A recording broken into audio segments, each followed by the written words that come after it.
We are Novels Hall Dynasty. If you want to listen to more novels or more chapters of this novel, visit a path with the name of Novice Hall Dynasty. We continue with the novel. Gate of God. Part 1.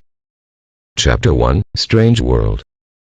Faint smoke and a thin layer of mist enveloped a small mountain town made from stone at the foot of the Kongling Mountain. As dawn broke, a light golden ray of light shone on the ground. It shone on a small courtyard in the village, almost as if it was wrapping it up in a thick golden fabric. God damn it, which damned idiot stole my fire-plumed chicken? An untimely scream broke the silence at dawn in this courtyard. It frightened a few of the lush green feathered, golden-crowned birds. Fire-plumed chicken. It was still chicken. Fang's Eggs curled his lips and shook the fire-plumed chicken roasting on the rack. He glanced at the clear river water next to him, then slowly retrieved a few rough yellow bags.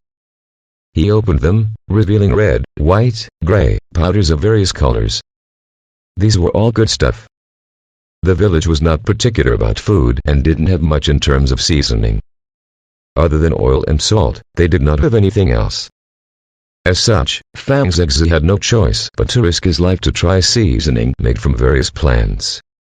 Eating was one of the joys of life. However, ever since he came to this godforsaken place, other than buns, he only had vegetables and steamed rolls. He couldn't even find a dumpling.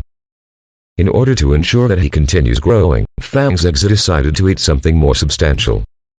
Even though he was only 6, he had the maturity of a 20-year-old, and this made things rather unbearable for him. Splash. Fang's Eggs smelled the aroma wafting from the meat and forcefully swallowed a mouthful of saliva.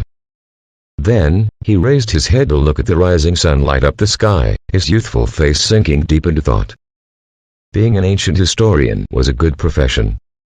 One could study the ancient annals, be adept in the ancient language, understand astronomy, geography, constellations, fate. Occasionally, when looking through some books, one could even learn about medicine in the ancient times. Yet, it wasn't of much use. The previous Fang's Eggs was still struggling after losing his job. Having been through hundreds of trials and tribulations, he had managed to travel to an ancient world. He thought that he could rise to fame here. Without considering anything else, just with his research into the ancient culture, he should have a chance to enter the imperial exam and become a scholar, right? Who would have thought? Having been here for more than a month, he realized that there was no imperial examination. They had no 8-legged essay, no classics. It was a completely different world where even animals looked different. Fire-plumed chicken. Didn't it just have an especially long red feather on its tail? Even if it laid red eggs, it is still just a chicken. Fang's Eggs greedily sniffed in all the aroma of the roasted meat, then began seasoning the fire-plumed chick. He put some chili and some cumin and honey. "I found you, you chicken thief." A feminine voice scared Fang's Eggs so much he dared not straighten up. He remained hunched, cold sweat breaking out on his forehead. Getting caught was not a good situation to be in. What now? With such small arms and short legs, there was no way he could run. When he realized this, Fang's Eggs had turned his neck in despair. He wanted to see who had caught him. After suffering a beating, at least he can find a chance to exact revenge. For example, he could use a stone to smash your window, or throw a few eggs at her. After seeing who it was, Fang's Eggs' eyes lit up. The person was a stranger, someone he had never seen before.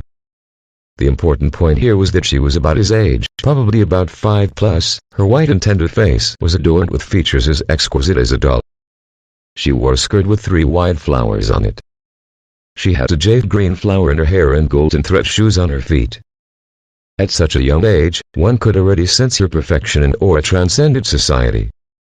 She was bound to become a beauty capable of wrecking an entire nation. Except, what was with her smile, her arms akimbo and her condescending expression? Fang's Eggs was extremely unhappy. Where did this little bugger come from? What was she doing dressing up this way in such a poor, desolate location? The more important thing was that she dared to look down on him. Even though he was also a little kid, his mental age was over 20. Notwithstanding anything else, he could easily beat anyone in knowledge. "Where did you come from, little brat? Scram. This is my chicken." Fang's Eggs pointed at the roasted chicken exasperatingly. Little thief, who are you calling a little brat? Lolita's smile stiffened and her tiny fists were clenched. Fang's Exa saw Lolita clench her fists tightly. Oh, is she looking for a fight? Fang's Exa laughed coldly. Even though he did not have much experience in this area, it would be a huge joke if he couldn't defeat a 5-year-old girl. If you still don't scram, I will whack you. Fang's Exa felt that he needed to show this little girl the stern side of him, thus, he grit his teeth and glared at her. It was a pity that with his infant-like features, he looked like he was simply making a funny face. Whack me. Okay. Kaigon accepts your challenge, I would like to see what you have to offer. Upon hearing Fang's Exa's statement, she stiffened, an expression of excitement breaking out over her face. Oh. Fang's Exa didn't manage to react. Shouldn't Lolita be scared to tears and run away? What did she mean by what I had to offer? But before Fang's Exa could clear his thoughts, he felt a figure lunge at him. Shortly after, he felt a gust of wind next to him which blew his hair in all directions. What the heck? Almost subconsciously, Fang's Exa moved away from the rock he was sitting on and rolled to the side. Boom. A loud sound echoed out from behind him. When Fang's Exa looked behind, his eyes nearly popped out of their sockets. The green rock that he was sitting on was the size of a bucket. Now, there was a huge cavity in the middle of the rock, just above it was Lolita's fist, still in midair. Fuck me. Fang's Exa was completely stunned. Reckless girl? The reincarnation of God? Fang's Exa's brain exploded in an instant. He could not wrap his head around many things. Was this world really that ridiculous? There weren't any extraordinary people in the village. They were hard-working, working from sunrise to sunset, but there was nothing special. At most there were a few groups of men who went hunting. The only difference between this world and the previous world was that everyone here was stronger and the beasts have morphed into various species. However, wasn't this rather normal for a low-technology society? All this while, Fang's Exa had thought that he was living in a peaceful generation. In the blink of an eye, he felt that his world had been turned upside down, yet, this was not the most terrifying thing. The most terrifying thing was that Lolita turned her sights on him again. Her eyes glimmered as if she had just found a new toy. Again? No way. What do I do if I can't beat her? Run. Even though that 5-year-old girl may not be very smart, however, this was also the age where they did not know how to control their strength.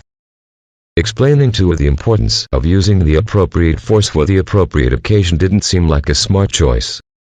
There was no need to say anything else. He turned and ran, disregarding his fire-plumed chicken. All he hoped for was that his short legs could run a little faster. Humph, useless chicken thief. Lolita miraculously didn't chase Fang's Exa. Instead, she turned back to look at the aromatic roasted fire-plumed chicken.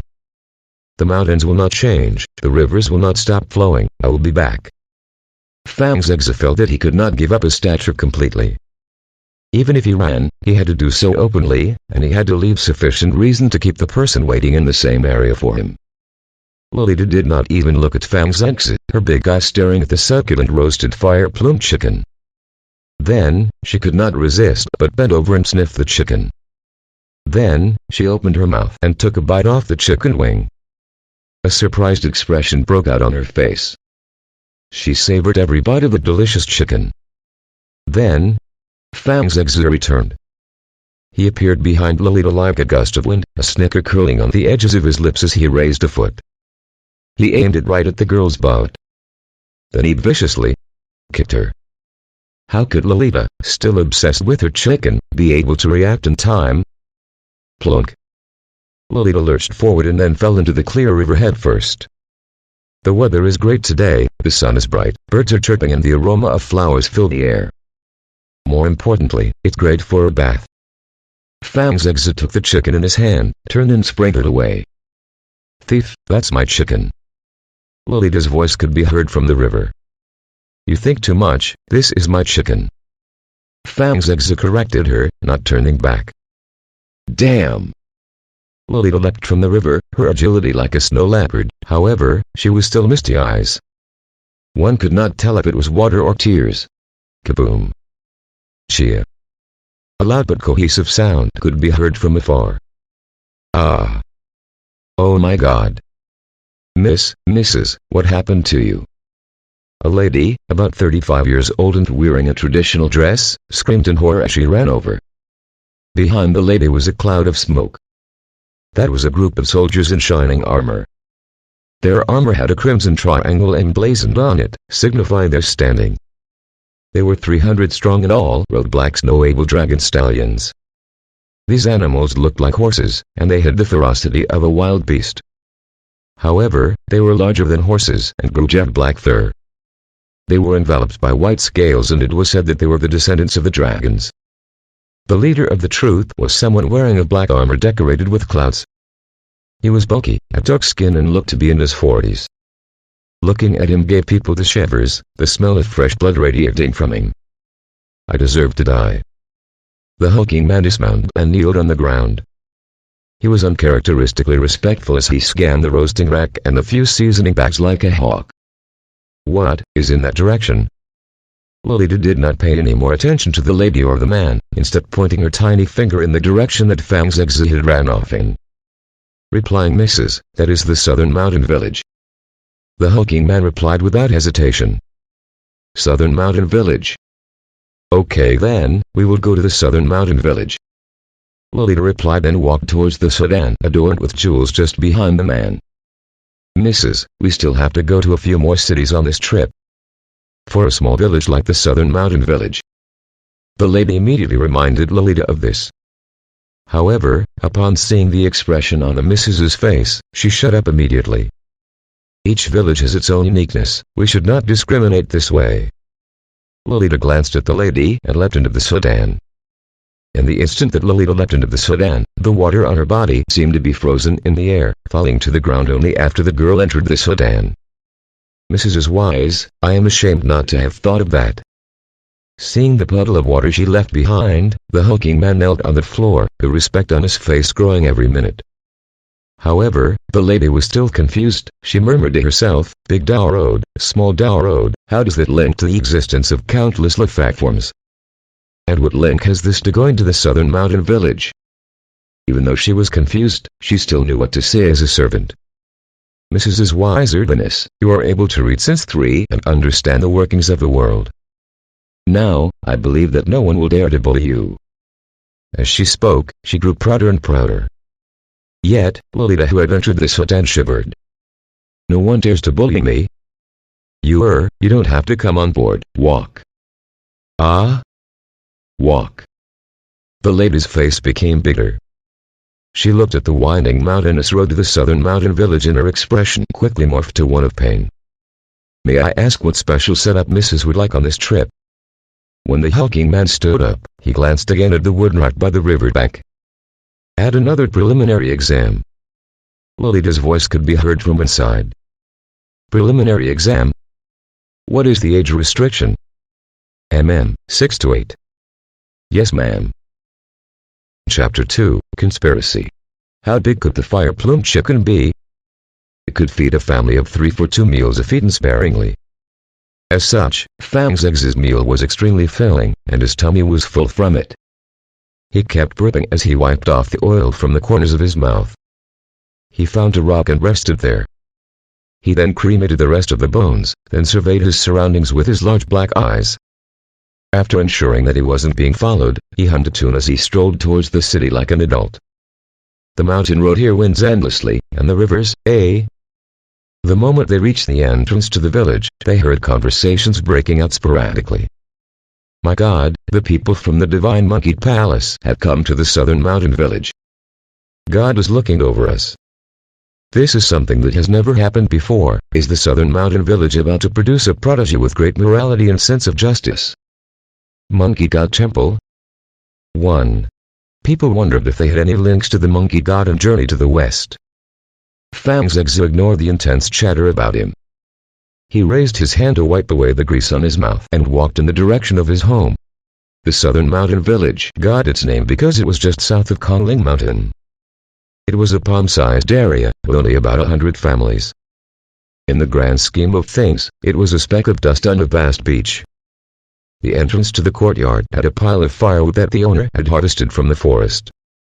Fang's ex occasionally had the thought that a spark would be able to send the courtyard into the skies. Dry wood, and a strong fire. Fang's ex continued to hum and he quickly went around the gate of the courtyard. He turned to one of the side paths, walked about 10 m and saw a green ceramic roof building built from rock and sand. This was Fang's ex's home in this world. Village Elder, is it okay if we settle on this name list for the Imperial exam? No, that is not possible, Village Elder. The moment Fang's exit pushed open the wooden door, he heard the voices of two ladies. Fang's exit was very familiar with these two voices. He could easily tell that the first voice was coming from the lady owner of the courtyard beside them. She was about 25 to 26 years old, slightly plump and loved to wear a red scarf. As neighbors, he was extremely familiar with the layout of her house. In order to improve the friendship between neighbors, he had just gone over this morning. The second voice was from Fang's ex's mom in this world, Kinslin. She had great figure, and she lived up to her name, looking like the snow lotus from heaven. 1. How does someone like her marry someone like his dad? It was pure coincidence. It was said that his dad had accidentally seen his mother naked. Then, being an honest man, he began to tell everyone that he had already seen everything there was to see about Kinslin. Since that was the case, wouldn't it be unfair to her future husband? He would have to live with such a guilty conscience, you mean? He had perpetrated the story for a full 3 years. Every village within a 10-mile radius knew about this. As a result, his mother needed to reconsider the impact to her reputation. Even though Fang's ex felt that his father's honesty was extremely shameless, he had to give props to his dad for being so persistent in spreading the story for 3 years. Determined, he was very determined. Kinslin's looks were transcendent, her figure was slender, however, her clothes were clearly worn. The only new piece of fabric was the patch on her shorts. Mum! Fang's ex shouted in the voice of a child when he entered the room. He didn't like such a high-pitched, childlike voice, but he was a child now.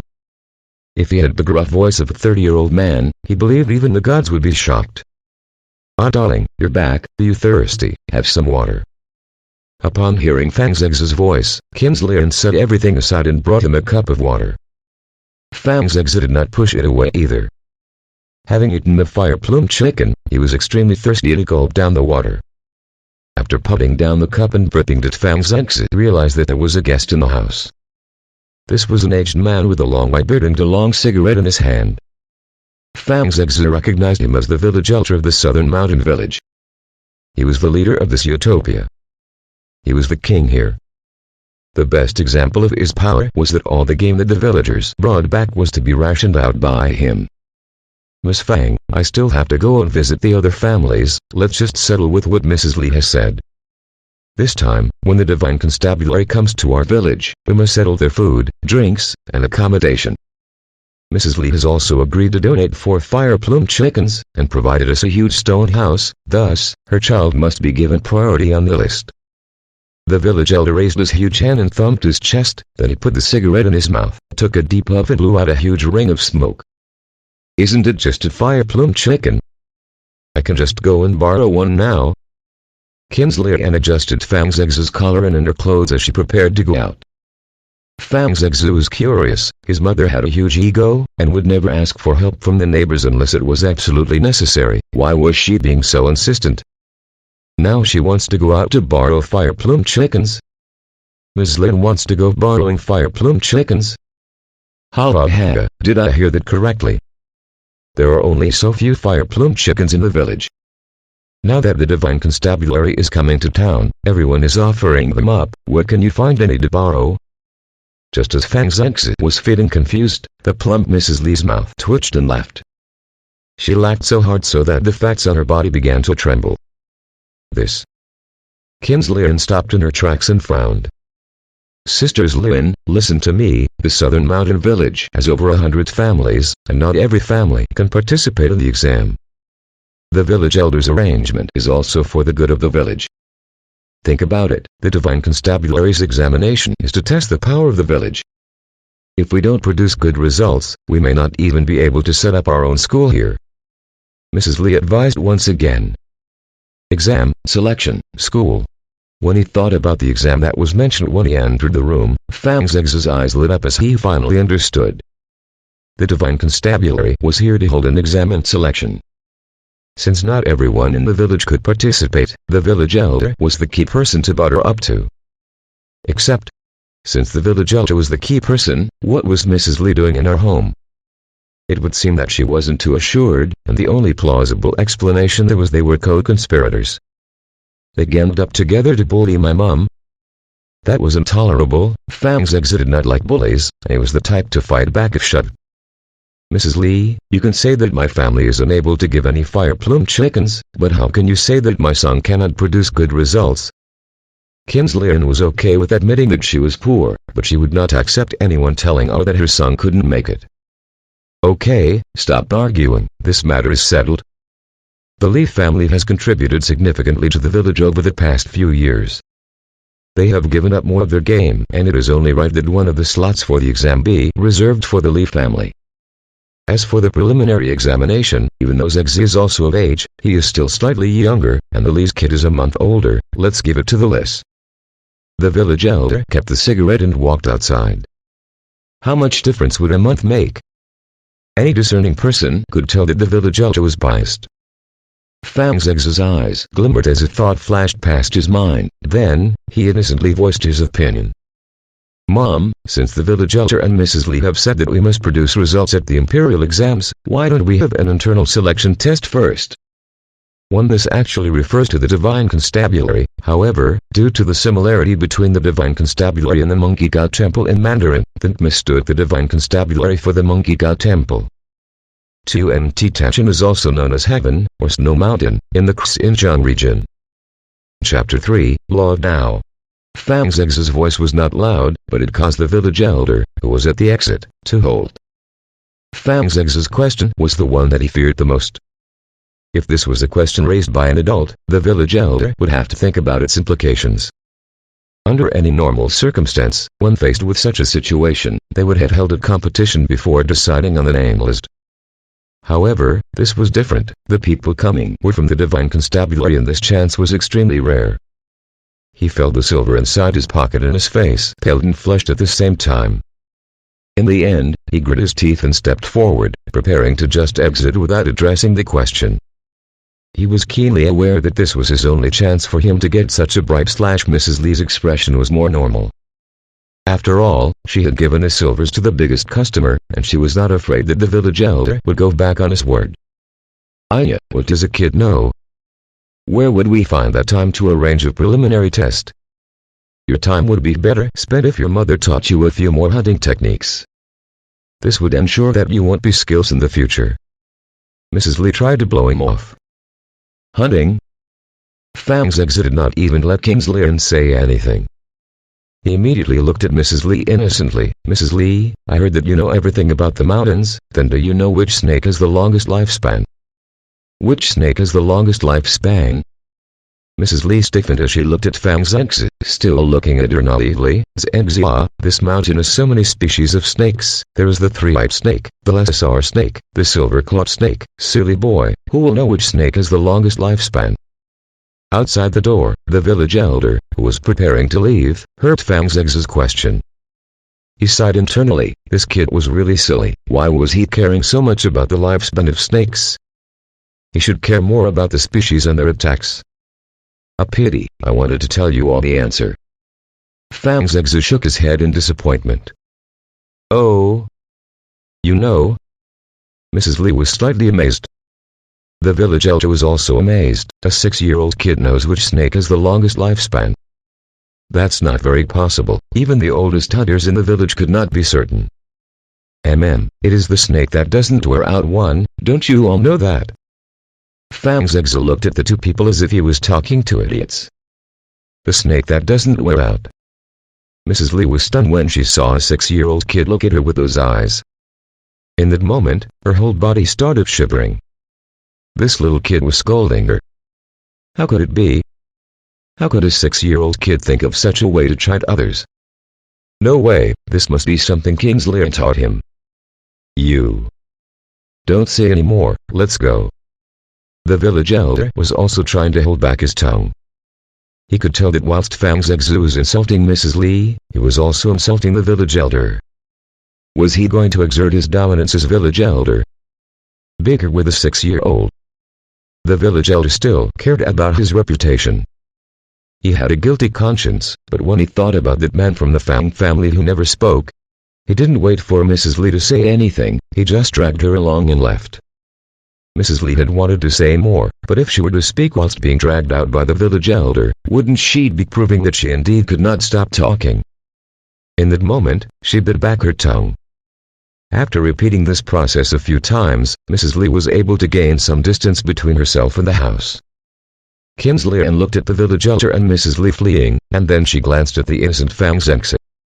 She was slightly amazed at where Fang Zhengzi had learned such a question, but her focus was still on the national exam name list. Because she really couldn't just roll over and accept it. She grit her teeth and prepared to go chasing after them. Then, a coughing sound could be heard coming from inside the house. Don't chase them. A sigh could be heard from inside the house. They are obviously bullying people. Mrs. Li must have bribed him. The 4 fire-plumed chickens are not the point. Even though we are poor, I do not care about that. The southern mountain village has not had visitors in decades. Now that the Divine Constabulary is here and holding a national exam for all 6 to 8-year-olds, Zenger is right, there needs to be a preliminary selection. How can the name list be decided by the village elder? If we go according to age, Zuri from the Li family is not even in line. I cannot beat Zenger fall behind, this chance is so rare. Kinslian bit her lip as she stretched out her arm to grab Fang Zhengzi's hand. Fang Zhengzi sighed internally, chiding himself for being too young. His words did not carry any weight. In an instant, he felt his arm being gripped by Kinslian and his mouth twitched. If you want to have a discussion, go ahead, why grab me so tightly? It hurts. Fang Zhengzi could not extract his hand, he could only moan in protest. Arish, Zenger, my heart hurts too. Previously, when the blue firewolf had come down from Kongling Mountain, if not for your dad protecting the village and losing his arm in that process, the village would have been destroyed. Back then, everybody hailed your dad as a hero, but before long, they began bullying us again. They give us less rations, poor housing, and are even trying to cut us off from the national exam. When Kinslian talked about the arm, she was clearly agitated and grabbed Zhengzi's arm even tighter.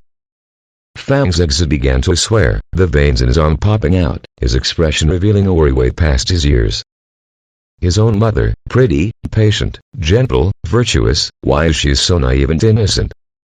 It is no wonder that after his father spread stories about her, she married him after a few years. Didn't I just say my arm hurt? Don't say any more, it is not good for the child to hear such things. Zenger is still little and he still has a long way to go. The fact that the Divine Constabulary is here shows that they have taken notice of the southern mountain village. If they really set up a school here, then there's hope for the future of the southern mountain village. Dad's voice boomed. Kinslian was fuming, and she gripped Fang Zhengzi's hand tighter, almost lifting him off the ground. Mother, my mother, please don't be so rough. Fang Zhengzi was on the verge of tears. How could a mother bear to do this to her son? Mother. My hand hurts. Fang Zhengzi felt that if he didn't voice out, his hand would be ruined. Aya, what happened to you? Who caused your hand to become like that? Kinslian looked down and saw a bruise on Fang Zhengzi's arm. She immediately thought that someone had bullied him just now. This hit a nerve and Kinslian began to sob. Zenger, you are my only hope, you must remember that this world respects Tao of all creation. Don't just think that the Li family is strong now, but they are barbaric and uncouth. What is the Tao of all creation? Fang Zhengzi blinked as he looked up at his mother with curiosity. Fang Zhengzi was the type who liked to live a carefree and leisurely life. However, the family was really poor, and meals were hard to come by. If she continued to live a carefree life, then they would only be bullied more and more. Carefree was carefree, but being carefree and bullied every day made you a complete idiot. The Tao of all creation is, actually I am not sure either, but I know that the Tao of all creation originates from the law of Tao. So, Zenger, if you want to be strong, you must be educated and literate. Educated and literate is the key, not cultivation. Fang Zexi became more and more curious. What is the relationship between getting stronger and being literate?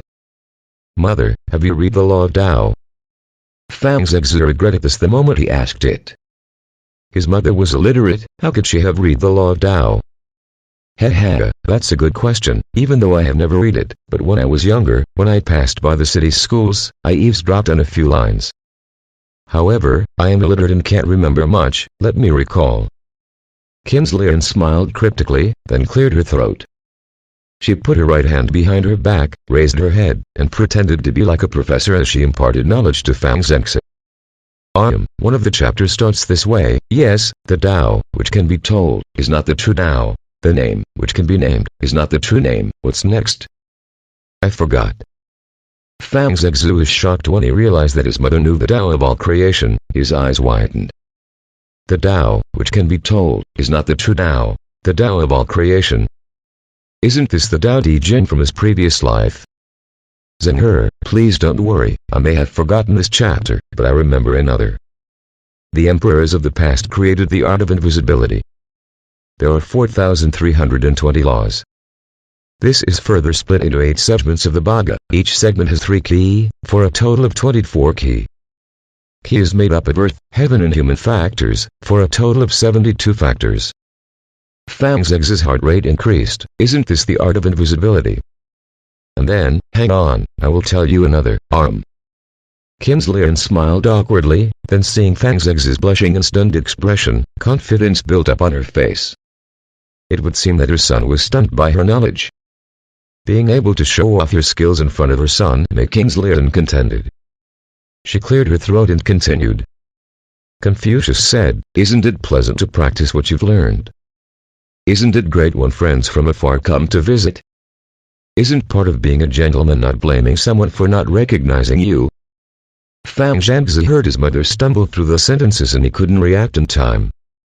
It was almost as if he was walking on a cloud. Isn't this the Confucian intellects? How could this world have the teachings of Confucius and Mencius?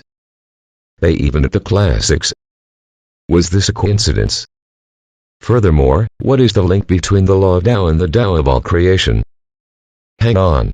If his mother did not recall wrongly, this world did not have the classics, and did not have the annals, because all of them were amalgamated in the Law of Tao. As a history researcher and graduate, Fang Zexi did not dare say that he memorized the entire Law of Tao, but he did know it pretty well. He was going to be successful. Not even God could stop him now. Fang Zexi recited a passage of the Tao Te Ching in his head. Then, he raised his hand in the sky and shouted, Tao of all creation, come to me. ... In an instant, the sky was still as blue as before, the ground just as it was. The only thing that changed was Kinsley's expression. She was stunned. Fang Zexi blushed. What was going on? Was there something wrong with the scene? What went wrong? Kinsley was stunned. When she looked at Fang Zexi again, she recalled how her son had just chided the village elder and Mrs. Li with a question. Her expression darkened. Come here quickly. Could Zhen-He be possessed? The Mandarin word for snake has a similar pronunciation as the Mandarin word for tongue. In this case, Zhen is leveraging the word snake to relate it to a Mandarin phrase which means a tongue that does not wear out. He is insulting Mrs. Li for talking too much rubbish. Chapter 4, It's Lonely at the Top. Possessed. Some fear still lingered in Fang Zexi's heart. After a Herculean effort, he finally managed to pin this crime onto Mr. Yifang, who passed by Southern Mountain Village several days ago. That's how he managed to escape from the house. However, this raised some alarms in his heart. He was only 6 years old. There were times where he should keep a low profile. If he was really deemed as possessed. Thinking back on what he saw long ago, drinking talisman water, crucified, burned and buried alive, Fang Zexi's heart felt an icy chill. Though he was not sure whether this world had such torture. The smart move was to be cautious. After strolling around within the flow of the crowd, he somehow ended up in the village square. Gazing upon the compact crowd, Fang Zexi was taken aback. The square, which was normally used to distribute the hunted quarry, was currently surrounded by lively villagers. On the west side, there was a 1-meter-high stage made from lumber. The large stage was carpeted with bright red cloths. In the middle of the carpet, 3 wooden chairs covered with premium hide and pelts were in a triangular arrangement. The one in the center was a reedwood chair with a carved beast head. On top of the chair was a fur pelt with silvery fine hair on the sides and fiery red fur in the middle. This pelt was the first thing Fang's exit focused on. He was immediately entranced by it. Those pitch-black eyes shone with brilliance. He had never seen such a skin before. Not only did he not see this before, he was quite sure, from the quality, that this did not belong to the southern mountain village. That is an amazing thing. If I had this pelt, my family will turn rich overnight. Should I take it and run? When this thought flashed across in his mind, he quickly rejected it. With his short legs, it was possible that he would be caught even before he had a chance to run. At that moment, his little bottom would definitely split open from the spanking. As he was thinking about this, a shadow veiled his face. Fang's exit. A stocky kid wearing a pair of open crotch pants was glaring straight at him. The kid was holding a chicken drumstick with one hand and wiping his oily mouth with the other. Blocked by a 6-year-old little brat. Furthermore, he looked as reckless as a bull. Fang's exit had a hard time accepting this situation. Adults are hard to deal with, but same-aged brats was definitely no problem. He could easily outsmart the kid. "What's up?" Fang's exit lazily replied. "Heard from my mom that you are not happy that I qualified for the kids' test. Saying that you want to test me? This little lord would like to ask you, do you dare to go head-to-head with me?" The little brat waved his sturdy arm as he yelled, showcasing his strength to Fang's exit. Fang's exit lips twitched. This Li He was his neighbor Ang Li's precious baby boy. Although not as smart, he did not hit the same amount of meat intake. The brat's physical strength would definitely overpower him. "Aren't you preparing for the kids' test? Aren't you scared that any injuries might affect your results?" Fang's exit advised with concern. Li He paused.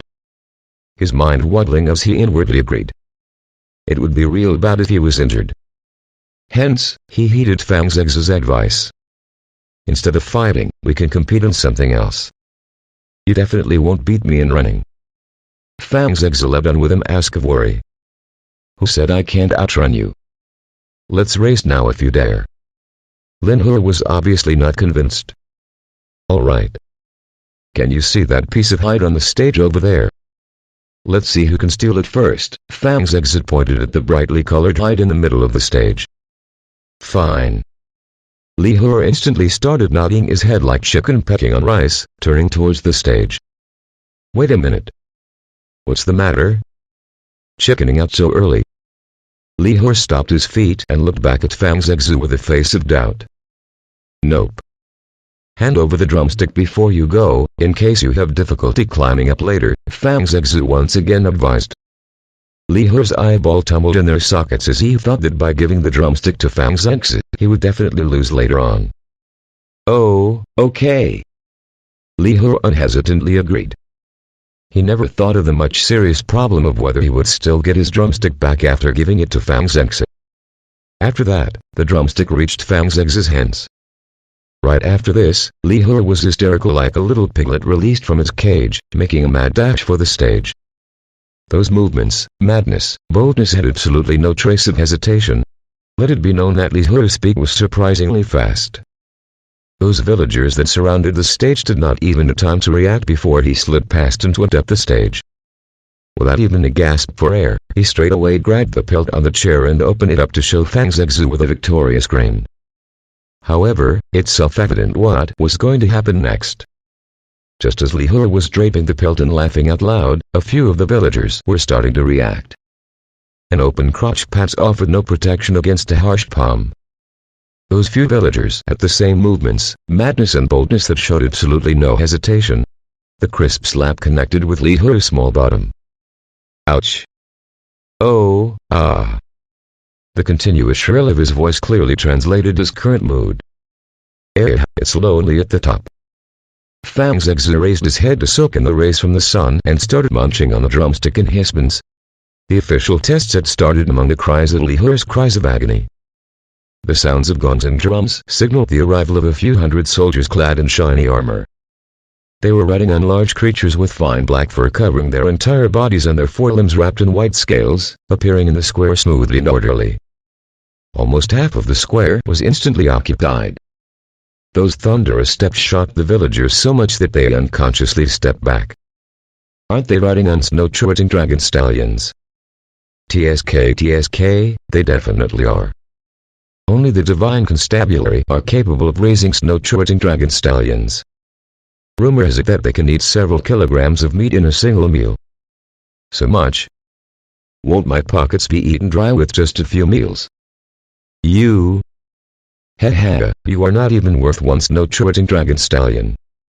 Groups of villagers in shabby clothes gathered on either sides of the army, whispering and pointing at those soldiers. There were much discussion. Quick, look. They are carrying something. What could it be? God knows. Since this is cargo from the divine constabulary, it must be something priceless. There was some noise and all of the villagers' attention shifted to the front of the troops. There was a mysterious object being carried by 8 burly soldiers. A satin-like gold cloth material that was placed on the top that concealed the mysterious object. It was shimmering under the sun. Fang's eggs naturally noticed this as well. From his perspective, his eyes could see that the object carried by the 8 soldiers was about 2 meters high, but he could not estimate its width. Chapter 5, fleeting like a snowflake. With the unyielding march of the 8 soldiers, that golden drapery occasionally flapped in the wind. This allowed Fang's eggs to peep inside the darkness. Other than the darkness, there was a certain gold sparkle that flickered from within. It was uncertain whether it was just a reflection of the golden drapery. Everyone quiet down. At this moment, the revered village chief appeared from the crowd with a smile as he stroked his beard while holding a smoking pipe. Southern Mountain Village Chief Manberry welcomes honorable guests from the Divine Constabulary. I'm on a tight schedule. If everyone's here, then let's quickly get started. A large man wearing a black ripple armor with a no-nonsense face stepped out from behind the mysterious object. He was greeted by village chief with an impatient wave. Yes. This old man will make it quick.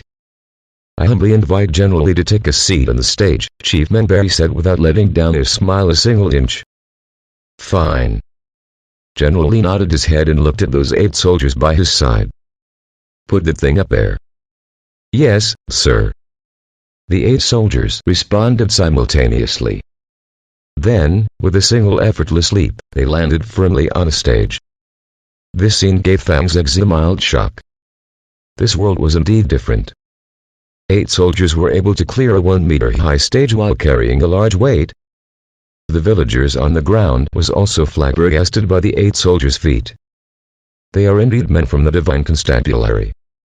But of course. Can't you see the red triangular marks on their armor? If I'm not wrong, those are from the Red Pinion Squad. Red Pinion Squad. Rumor is that you have to at least successfully access Tao. Accessing Tao meant that they would be among the men in the big league that controlled the Tao of all creation. Hearing this villager's explanation, the others instantly gave envious looks at those 8 soldiers on stage. At this moment, Village Chief Manberry gave a grin and clumsily climbed the side of the stage to get on top. He faced the villagers engaged in heated discussion, waved his smoking pipe and cleared his throat. Folks. With the honored ones from Divine Constabulary here, good fortune awaits us in the Southern Mountain Village. At the Divine Constabulary, lovely flowers in full bloom carpet their grounds. The Divine Constabulary is the hope of the Southern Mountain Village. The Divine Constabulary is amazing. The Divine Constabulary. Listening to the refined speech that Village Chief Manberry was straining his voice to deliver, Fang's exit finally came to an understanding why Southern Mountain Village was so poor. Please. Even if it was ass-kissing, couldn't he made it more subtle? Why not use metaphors? As a last resort, even a fable would be more appropriate.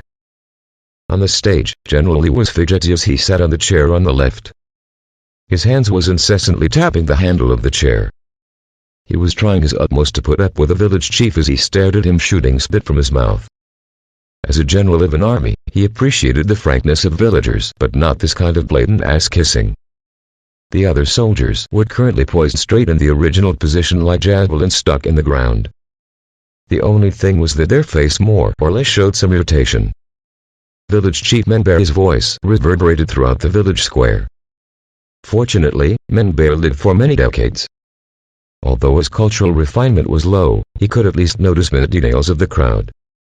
After free playing on the stage for more than 10 minutes, he finally puffed from his smoking pipe and exhaled a live cloud of smoke. Alright. Let us begin the first round of testing. Those selected please form up to. On the left will be the kids' test and on the right will be the official test. Let's line up one by one and take turns for the assessment.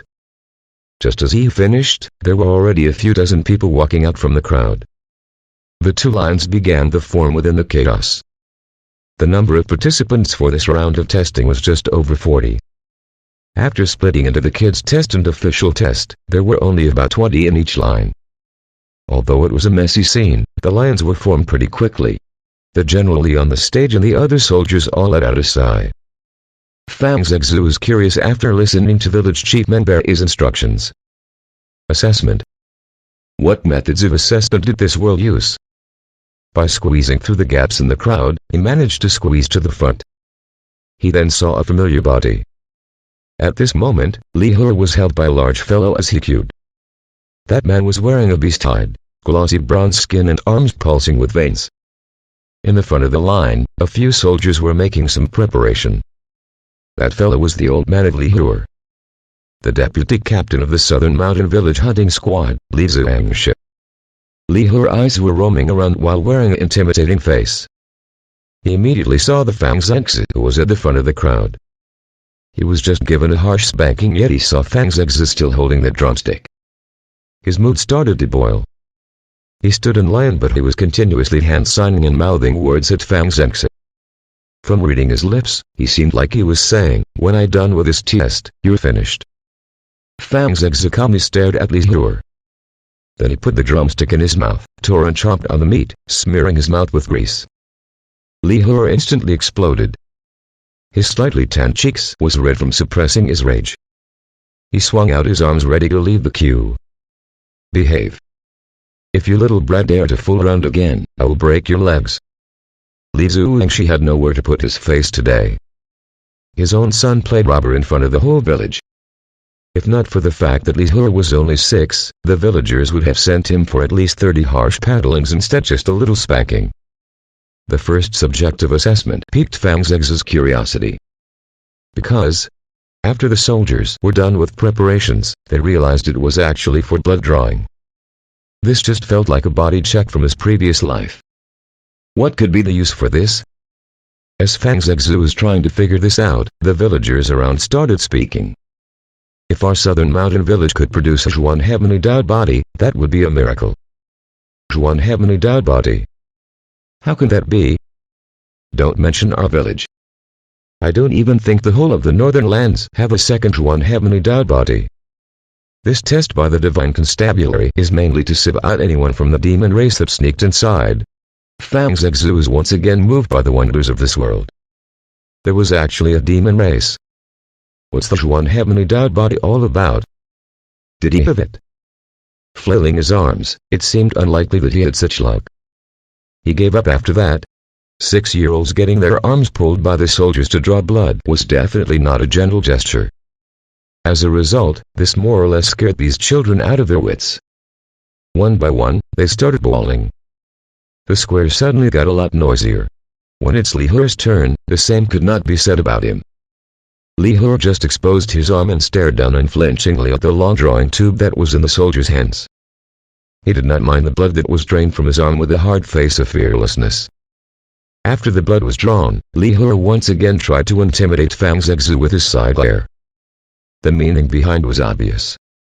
Did you see that? This little lord was born fearless. I would never cry. Fang Zexu's lips slightly curled and he opened his mouth. His crow-black eyes blinked and looked at the totally oblivious Li He with an extremely confused look. Why did Big Brother He not cry? The other big brothers all cried except for you. Is it because you see the people of the divine constabulary as one-of-a-kind idiots?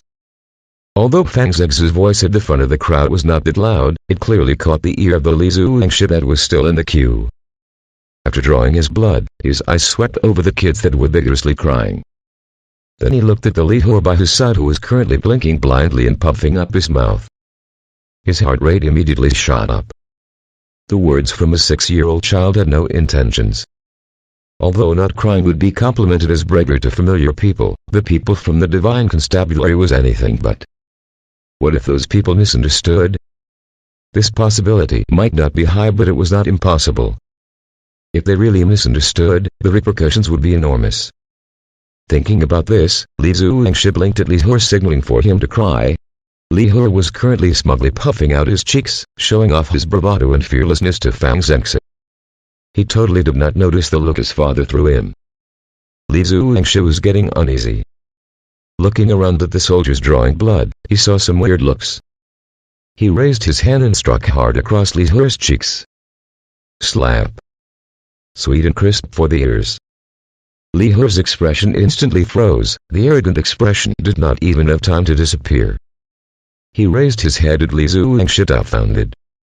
He really did not understand what did he do wrong. From Li Hur's dumbfounded expression, it was clear that Li Zuangshi's heart was cold as steel. If others saw this expression, they would immediately assume he's a clear idiot. With no hesitation to quickly achieve the desired effect, he raised his right hand high up and struck down again a second time. Slap. This time it was even heavier. The resounding slap echoed throughout the whole square. Cry. Are you dumb? After the slap, he was desperate for Li Hur to fulfill his wish. Li Hur tried to stifle his cries. However, the burning pain was too much for him to bear. Wah! The pitiful screams that pierced the heavens finally came out. Fang Zengzi let out a light sigh. He slightly raised his head to the skies with a trace of deep sorrow. Life is always fleeting like a snowflake. Chapter 6, Off-Game. The process of drawing blood completed amongst the cries of the children. After that, a meticulous and systematic check by the soldiers, the results were announced. There were no anomalies. All 40-plus Southern Mountain Village candidates have no demons. What about the one heavenly endowed body? There were no such luck. Everyone was rejected. Fang Zengzi remembered someone saying that there was not a second one heavenly endowed body in the whole of the northern lands. Wait a minute. A second one? Fang Zengzi suddenly realized the hidden meaning. Who was the first person? Just as he was about to ask, he realized everyone was already fixated on the second part of the tests. The orderly soldiers hustled to carry a row of 3-legged black cauldrons in front of the stage. Under the supervision of the soldiers, the candidates started to lift the cauldrons. Looks like it was a competition of strength, or was there some other passing criteria? Fang Zengzi gathered his thoughts and tried to figure out in his heart. Out of nowhere, he heard the sound of crying. One look and he saw that it was Li Hur once again. Fang Zengzi was puzzled. He did not mess with him just now, so what was happening? He figured it out after taking a closer look. The Li Hur who carried high hopes crumpled in front of the 25-kilogram 3-legged black cauldron. Could it be because of the slap that he endured? Or was he just off his game? Fang Zengzi faintly remembered Li Hur once lifted one great jade rock. 25 kilogram was definitely not a problem, or was it? Could he really be just off his game?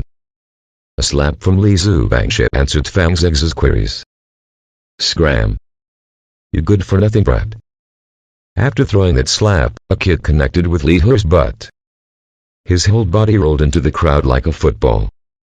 After that, Li Zuangshi's eyes suddenly was filled with sharp determination. Almost as if to recover all the face he lost today, he gave a loud roar and strided towards the 250-kilogram large cauldron. Rise for me. The veins bulged under his powerful arms, the muscles on his back swelled. Without much struggle, the 250-kilogram big black cauldron responded to the command and wrist. That's more like it. Deputy Captain Li really helped the Southern Mountain Village to earn some recognition. 250 kilograms. That is such an immense strength. The villagers swiftly broke into a cheer. The village chief on the stage finally smiled at the large cauldron being lifted sky high. That wrinkled old face lightened as if the sun was right below him. What's the name of the person? General Lee opened his mouth upon seeing the scene. Not bad. He has the raw strength. He haven't even accessed Tao yet. He managed to lift 250 kilogram. He has great potential. He passed this round. General nodded. To be able to lift the 250 kilogram of black cauldron proved that his physical strength was definitely not lacking. Passed. Elation burst from Chief Manberry's face after he heard this. Someone from this village passed.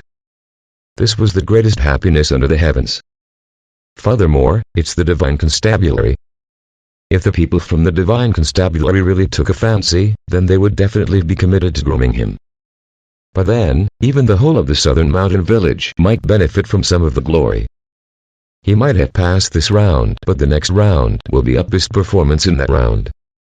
General Lee patiently explained after realizing that Chief Manberry misunderstood the situation. Yes, of course. General Lee is right. Performance. Let's see his performance in the next round. Heh. Chief Manberry bobbed his head up and down, yet there was no way he could hide that smile on his face. It's the Divine Constabulary. Just the thought itself was exciting. Some of the villagers below the stage also heard the news. They, too, became abnormally fired up, feeling as if they were the ones that passed the round. At that moment, the crowd became boisterous. Mrs. Lee, your man sure is amazing. The Lee family sure have it now. The people from Divine Constabulary has taken a fancy on you. In the future, your status would rocket up. Definitely. This is the Divine Constabulary we are talking about.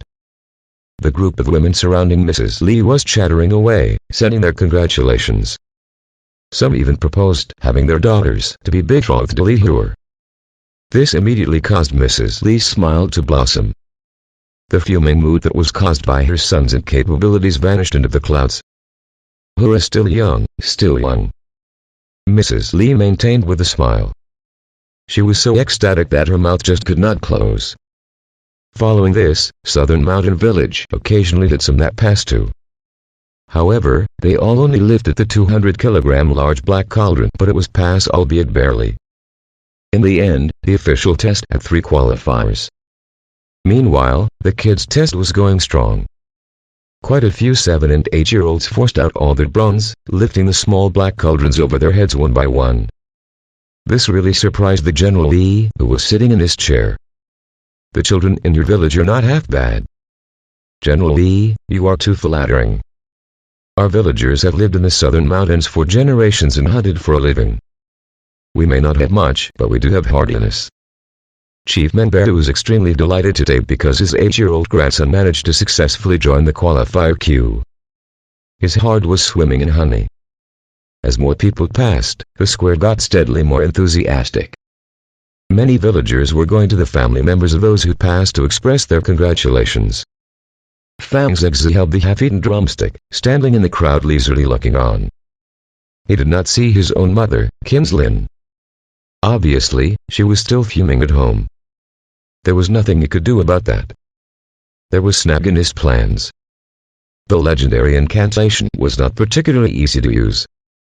After meditation with the law of Tao, the Tao of all creation did not successfully assimilate into his body. This meant that he was still just another average little brat. The physical assessment in the second round did not take up much time. The test for more than 40 people was completed swiftly. 3 adults and 5 children managed to move on to the next round. Seeing the 8 qualifiers lined up, General Lee finally stood up from his seat. Chief Manberry saw and immediately waved his pipe, signaling everyone to be quiet. Here at the Southern Mountain Village today, I was pleasantly surprised. I never thought there were so many exceptional talents in this place. Well then, the next round will be the last round and the most important one. Regardless whether you pass or not, this general hopes that all of you can persevere down this path. After his speech, the crowd became completely silent. Everyone was holding their breath, pumped up for the start of the last round. Before this round starts, I want to say something. I believe that everyone knows, our great Kissia dynasty revere the Tao of all creation. So today I shall demonstrate the power of the Tao of all creation. Chapter 7, Tao of all creation. As General Lee was talking, two soldiers swiftly brought a gigantic jade rock in front of him. Everyone looked on silently. Not one person dared to make a noise. The Tao of all creation. It was exhilarating just to think about it. That was a power that only possessed by great people. Everyone who controlled the Tao of all creation was immortalized in the record books by the Dynasty. They became man among men, enjoying great rewards from the Dynasty. Fang Zex's gaze was locked onto General Lee. He also would like to know what was this Tao of all creation about. Release. With a light exhale, General Lee got into action. His eyes lit up, right foot stepped forward forcefully, and directly struck the jade rock with his open palm. Boom. With a loud blast, the whole rock erupted into countless small debris.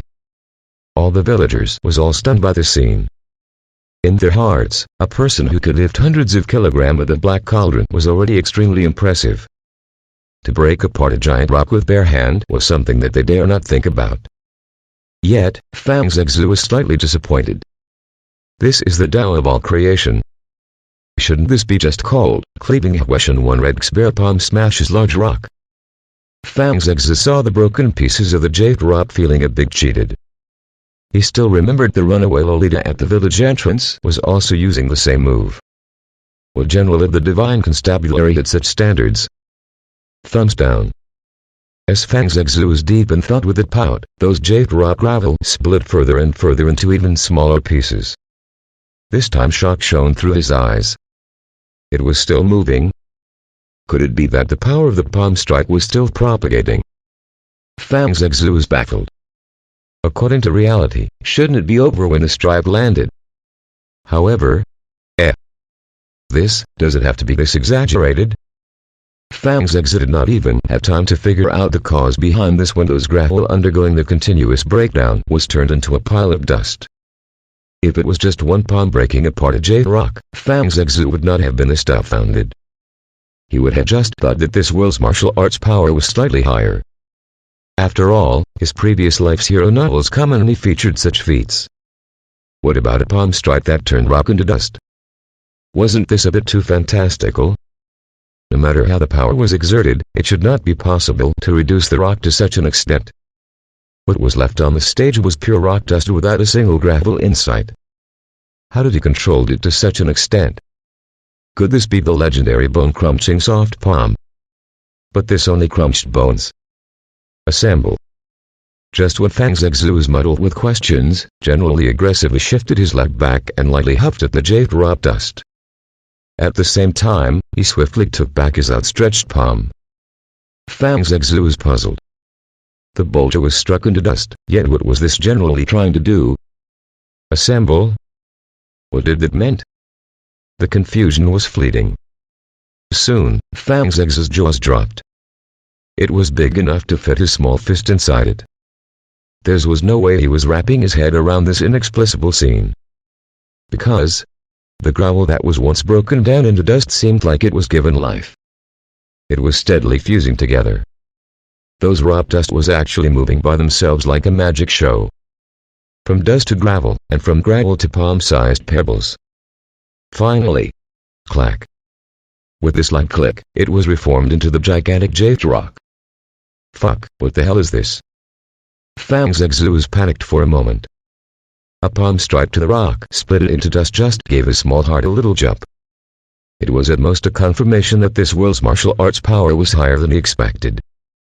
It might be because of some kind of peerless martial arts style or a secret art that was passed down through generations. But a rock that broke into dust was reassembled back. This was totally going against any form of common sense.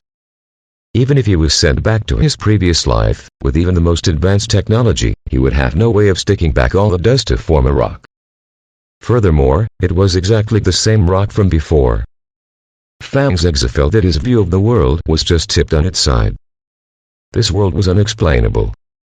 In this world, how was it possible to reverse the splitting of a rock?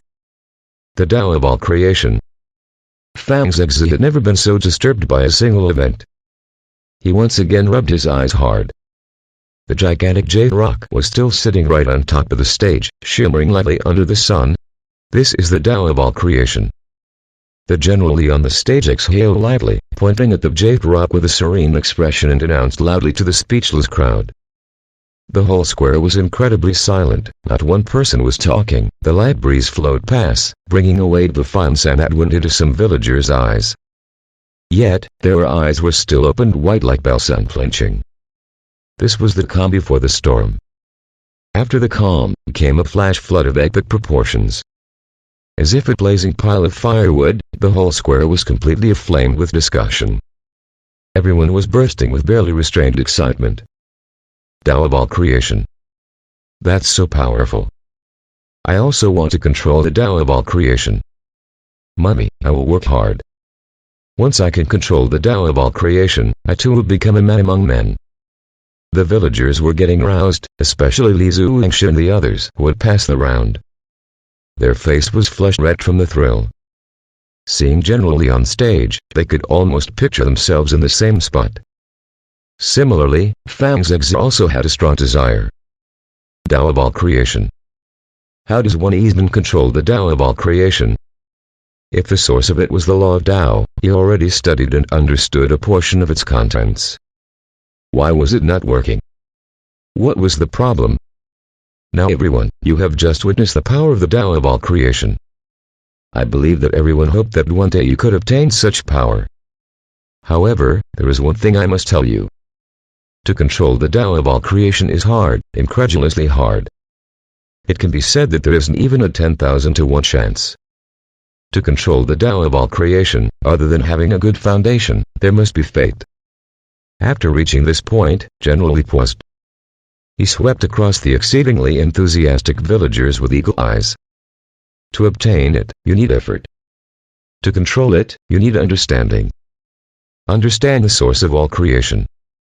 Understand the nature of all creation. Understand the different existence in the world, like mountains, water, rock, flowers, grass, trees, wood, sun, moon, stars. Everything about everything. They are all creations. Some are alive, others are not. Their lives, age, sickness, deaths. How are they formed?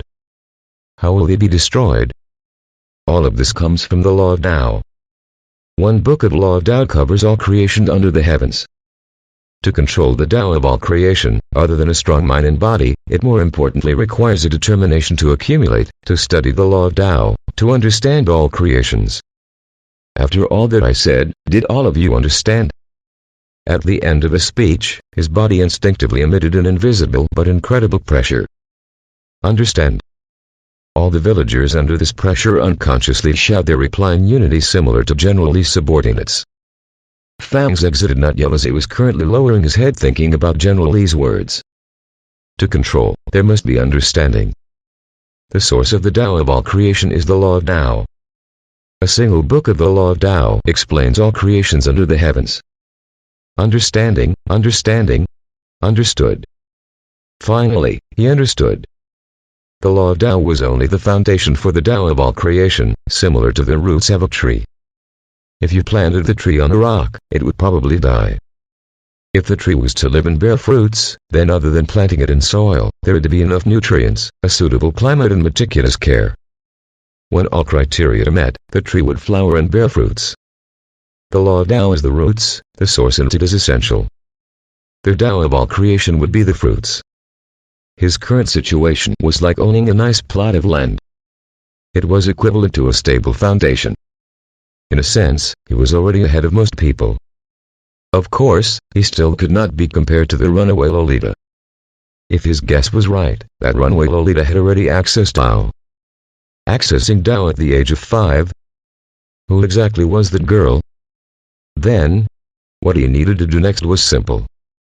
Other than developing his plot of land, he had to wait for fate, then the fruits would bear. The question was, did he have the fate? Very good. The next round of the Divine Constabulary test will begin now. The name of this round is Fate. General Li gave a satisfying nod as he faced the villagers. 1. A move in a China make game called. Chapter 8, Illustration of all creation. Fate. All of the villagers were stunned, unable to comprehend what General Li said. Fate? How could fate be tested? Fang's Exu was confused as well. The fate as foretold in the legends would appear just like that. Did it have to come now? I'm not prepared for this. Mainly because I'm only 6. I am not even matured yet. Open it. General Lee ordered the 8 soldiers carrying the mysterious object without much explanation. Yes, sir. The 8 soldiers replied in unison. After that, the 8 soldiers walked towards the side of the object simultaneously.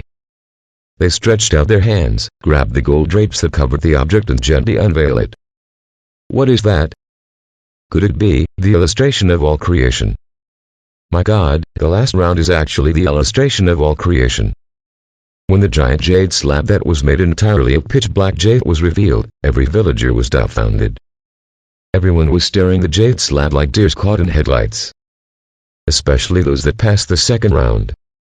They had eyes opened wide like saucers staring at it, afraid to miss even a second of it. On the pitch-black jade rock, light gold shimmers float along the surface. Those are countless of gold lines. There were characters and also figures that had an intricate complexity. From the top, these extended all the way to the bottom. As the lines progressed bottom, the characters and figures got more complicated. From the initial simple characters and simple squares and circles, it slowly changed to a composite of squares and circles. Finally, the stars, sun, moon and a myriad of other figures and characters. At the most bottom was a portrait of immensely expansive mountains and river scenery. General Lee gave a small smile and a slight cough after seeing the expressions on the villager's face. That's right. This is the illustration of all creation. Although this was one with the lowest quality, without a strong and solid foundation, it would still be impossible to solve. The illustration of all creation is fate, and it is also the gate. To pass the final selection by the divine constabulary, there are 2 ways. First way, unravel the illustration of all creation. Second way, be the top scorer in the capital's Law of Tao examinations. Both will receive the special attention of the divine constabulary. Just as he finished, the villagers were in a commotion. To them, both paths were too difficult. This first path was way beyond difficult. In legends, this illustration of all creation had proved too challenging even for some of the great men that had access to Tao. To these people who barely even read the Law of Tao, it was an impossible endeavor. The second path was also extremely demanding. Although it was just the capital's Law of Tao examinations, the requirement was to be the top scorer. In other words, even if you passed the examinations with the second highest marks, there would be no recognition. Any one of these paths was problematic for the villagers that were illiterate. However, it was the divine constabulary after all. By entering the divine constabulary, it was equivalent to an immediate rise in status. Why wouldn't it be a difficult task? The villagers were all chattering among themselves, yet no one raised any objections. The road is shown to you by me, how you traverse it will depend on yourselves. Although both paths are challenging for all of you here, with the first 2 tests, I have noticed the huge potential of the southern mountain village. I will personally suggest to the divine constabulary to set up a hall of Tao here. Those that pass the first 2 rounds will have the privilege of studying within the hall of Tao. Hopefully one day, under the guidance of the Hall of Tao, you can become the top scorer in the capital's Law of Tao examinations. General Lee did not mention the path through the illustration of all creation because he personally felt that this path was just too challenging. Forget about the southern mountain village. Even in the divine constabulary, other than the divine lord and the special guests, only Mrs. could solve the so-called illustration of all creation of the lowest quality.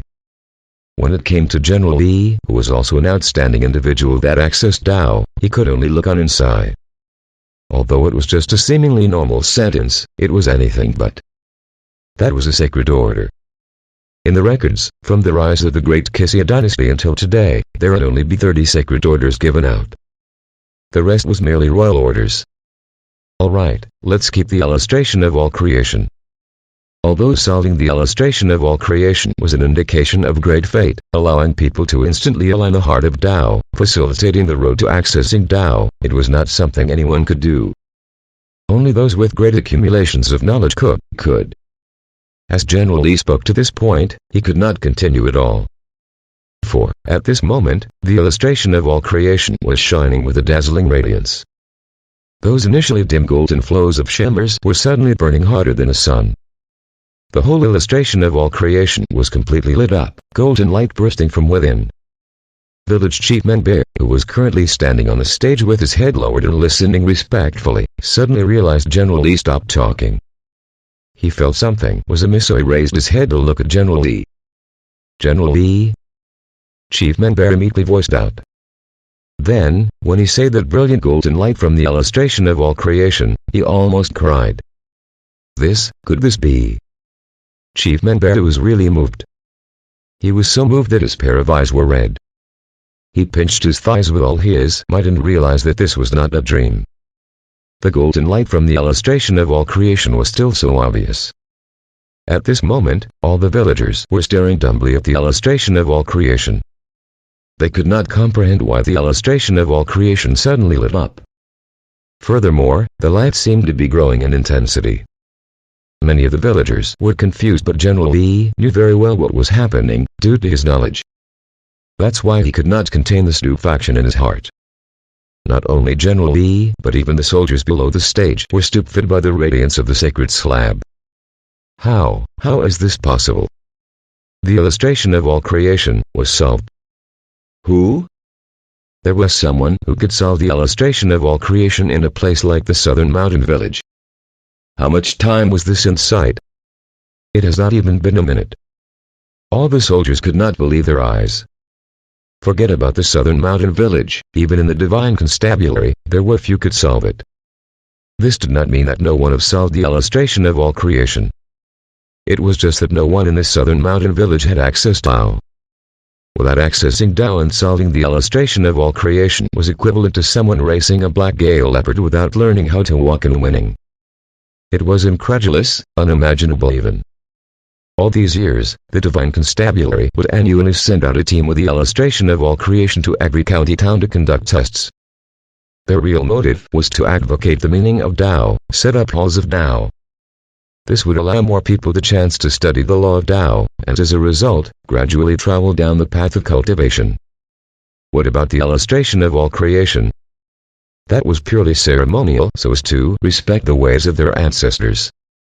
But now, General Lee just wanted to pass by, let these villagers have a glimpse of the illustration of creation, then keeping it. Instead, he discovered that someone had already solved the illustration of all creation. How was he to keep calm? How was he to keep composed? More importantly, it was in less than a minute. He still remembered that Mrs. initially spent a full week to solve the illustration of all creation. This had already shocked the whole great Kissia dynasty. Who exactly solved this? Did it have to be this fast? Could it even be exaggerated further? Chapter 9, Dust. Fang's exit felt like his whole body was soaked in sunlight. He felt out of place. He could feel the blood flowing in his veins. A bizarre feeling started to take root in his heart. He did not understand what was happening to him. He only knew that when the illustration of all creation was revealed, his gaze was automatically drawn to it. Due to his hopes of the Tao of all creation, he wanted to clarify what this fateful opportunity meant. After this, he started to study it. The characters on it was all recognizable, it was similar to the words in his previous world. It was just the older form.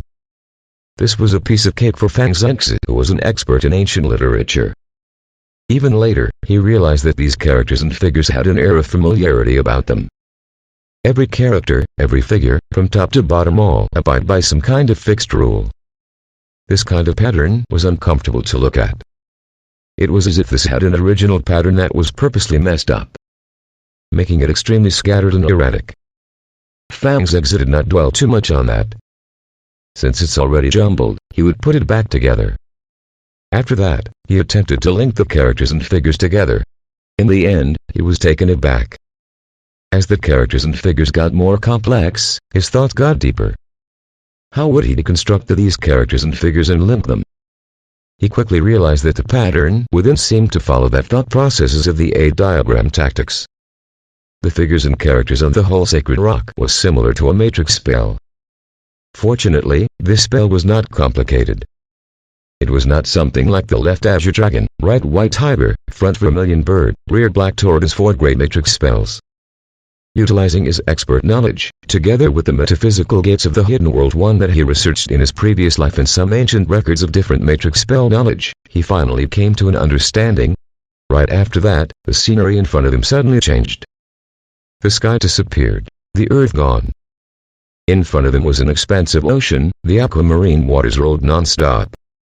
A few birds flew across from the horizon and a waft of fresh scent drifted across the air. A golden round moon rose from the horizon. The once pitch-dark sky was gradually illuminated. A star. 2 stars. 3 stars. When the countless stars finally dotted the skies, the hysteria in his heart grew exponentially. Those stars seemed like they were growing, then grouping together. One piece by one piece, star patterns start to emerge. Great lands, deep valleys, mighty rivers, giant beasts, morphing clouds. Seemed like everything was included in these all-encompassing stars. Just when Fang Zhexu was thinking of watching it for a while more, the whole world collapsed. It turned into a particle of dust, settling in his heart. When Fang Zhexu opened his eyes, he realized he was back. The sky was still the sky, with the same shade of blue. The land was still the land, with the same shade of yellow. What happened? Was it a hallucination? Fang Zhexu stretched out his little claws to scratch his head. After that, he looked around and quickly realized that the whole square was dead silent. Everyone had eyes opened wide and mouths agape. What he did know was that the golden glow of the illustration of all creation immediately vanished when his eyes opened. The golden veins once again dimmed. Light shimmers flowed across the black jade rock. The illustration of all creation returned to normal and General Li came to realize something. Surprisingly, his pair of hands shaking with excitement. He did not expect a small mountain village that they were just passing by was hiding such a wonderful surprise. Is anyone among those present that is literate? General Li suppressed his inner excitement and tried his best to maintain his composure. However, he was still unable to hide the shaking from his voice. Yes. Just as General Li's words came out, someone in the line raised his hand. It's in. Who would have thought? After looking clearly at the child, the eyes of all the villagers became the greenest of envy. The child had a fair and clear face and wearing a red shirt with a red silk cloth tied on his head. He dressed extremely clean. At this moment, the child was raising his right hand with an expression of pride. He was the grandson of village chief Menbei, Menjiangshan. Fang Zhexu was unsure of what was happening. When he heard that Menjiangshan was literate, he was slightly shocked. Although the character of the village chief was far from ideal, it seemed like he did not hold back when it came to grooming his grandson. Seeing his own grandson raising his hand, Chief Menbei's face that was on the verge of crying finally broke into tears. 2 rivers of old tears flowed down instantly. That was truly the elation from the bottom of the heart. The illustration of all creation was solved by his own grandson. There was no one else in the southern mountain village that was literate. Thinking about this, hot tears filled Chief Menbei's eyes. He could almost see the doors of the divine constabulary welcoming him with open arms. I can write 1, 2 and 3. Oh. I can write the characters for big and small too. Menjiangshan bragged arrogantly haughtily while looking around at envious faces that were thrown at him. All the villagers immediately got even more impressed. General Li nodded indicating for Menjiangshan to continue. However, Menjiangshan was done. The situation suddenly got a little awkward. After waiting a while, General Li felt something was amiss. No more? General Li asked doubtfully. No more. I already know how to write out 5 characters. Menjiangshan was getting arrogant. General Li's originally ecstatic face turned black. His eyes turned to the now dimmed illustration of all creation. He had a complicated look on his face. Knowing 5 characters. Solving the illustration of all creation. No matter how it was spun, this was not logical. Fang Zhexu's corner of his mouth lifted just a tiny bit after listening to the conversation between Menjiangshan and General Li. What if I just stood out and shouted, "This little lord here knows every word there is"? Wouldn't this scare the villagers into leaking themselves? However, how would he explain that he knew these words? Just now at home, he merely madly hollered while pointing at the sky and his mother accused him of being possessed. If he stood out and shouted this, wouldn't he be locked up as a demon incarnate? Fang Zexu was in a dilemma. Naturally he noticed that the General Li from the Divine Constabulary was finding the person who recognized those words. Although he was unclear of their intentions, he was quite sure it was not something bad. Fang Zexu was thinking of revealing himself, but he could not find a satisfying explanation on the spot. After all, to know so many words, won't you need some time? He was only 6. His family was also poor. General Li was hesitant. He felt that this matter could go either way. If the child in front of him really used just the 5 words to unravel the illustration of all creation, then it would really be a peerless genius. But what if he mistook the wrong person? What will he do? The Law of Tao has 3,000 chapters with millions of sections. Every section have at least 100 and at most tens of thousand characters. Among these, some of the common characters recorded were at least 10,000. Although the illustration of all creation is small, it has millions of intricacies. It contains the universe, the laws of all creation, the valleys and rivers of earth, profound secrets. It contains the very axioms that governs everything between heaven and earth. At this point, a delicate voice was heard. One is one of China's greatest secret arts knowledge. It was regarded as the knowledge for kings in ancient times. Chapter 10, Wisdom in Retreat. Shout reverberated through the crowd. The voice sounded soft and tender, yet the words uttered were completely incomprehensible. Standing on the raised platform, General Li, his face stricken with anxiety, heard the sound. His eyes instantly lit up, and went down on one knee.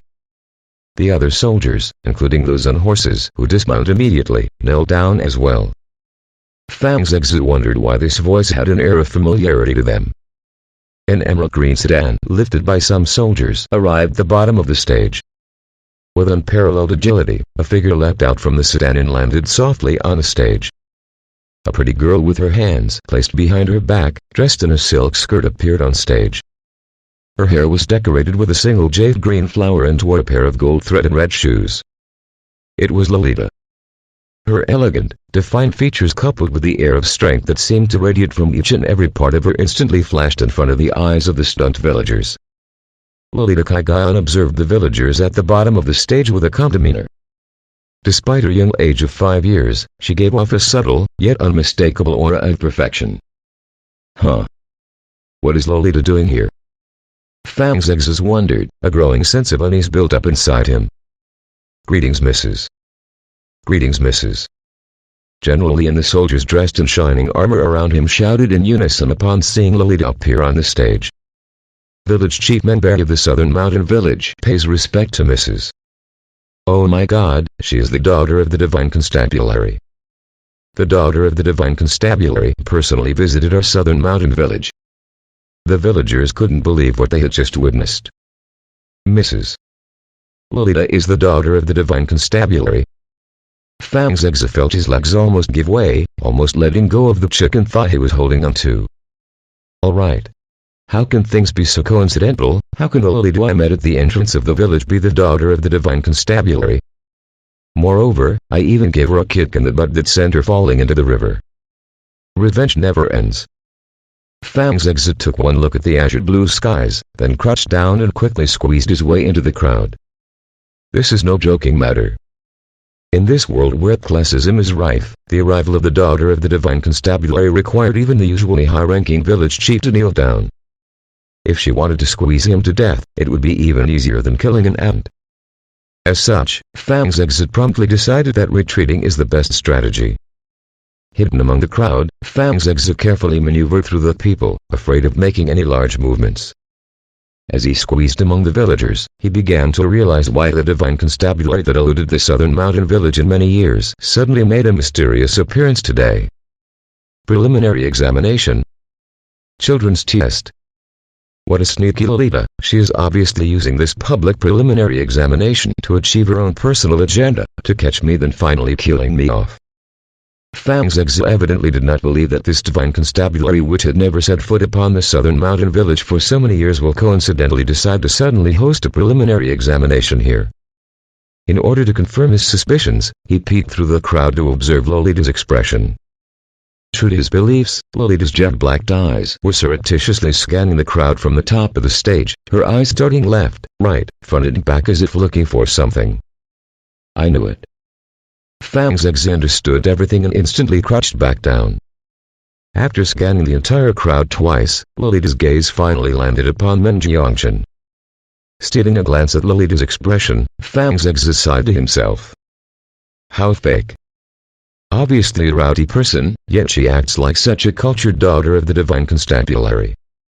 Upon witnessing Lolita's questioning, the villagers who at first didn't dare to ascertain what had just transpired naturally guessed the mystery behind the illustration of all creation.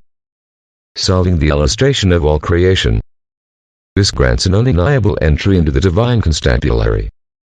Meng Jiangshan solved the illustration of all creation. The illustration of all creation, oh heavens, has actually been solved by Meng Jiangshan. He's no older than 8 years, what a natural talent. This is truly worthy of a celebration for our southern mountain village. All the villagers looked at Meng Jiangshan with unparalleled admiration.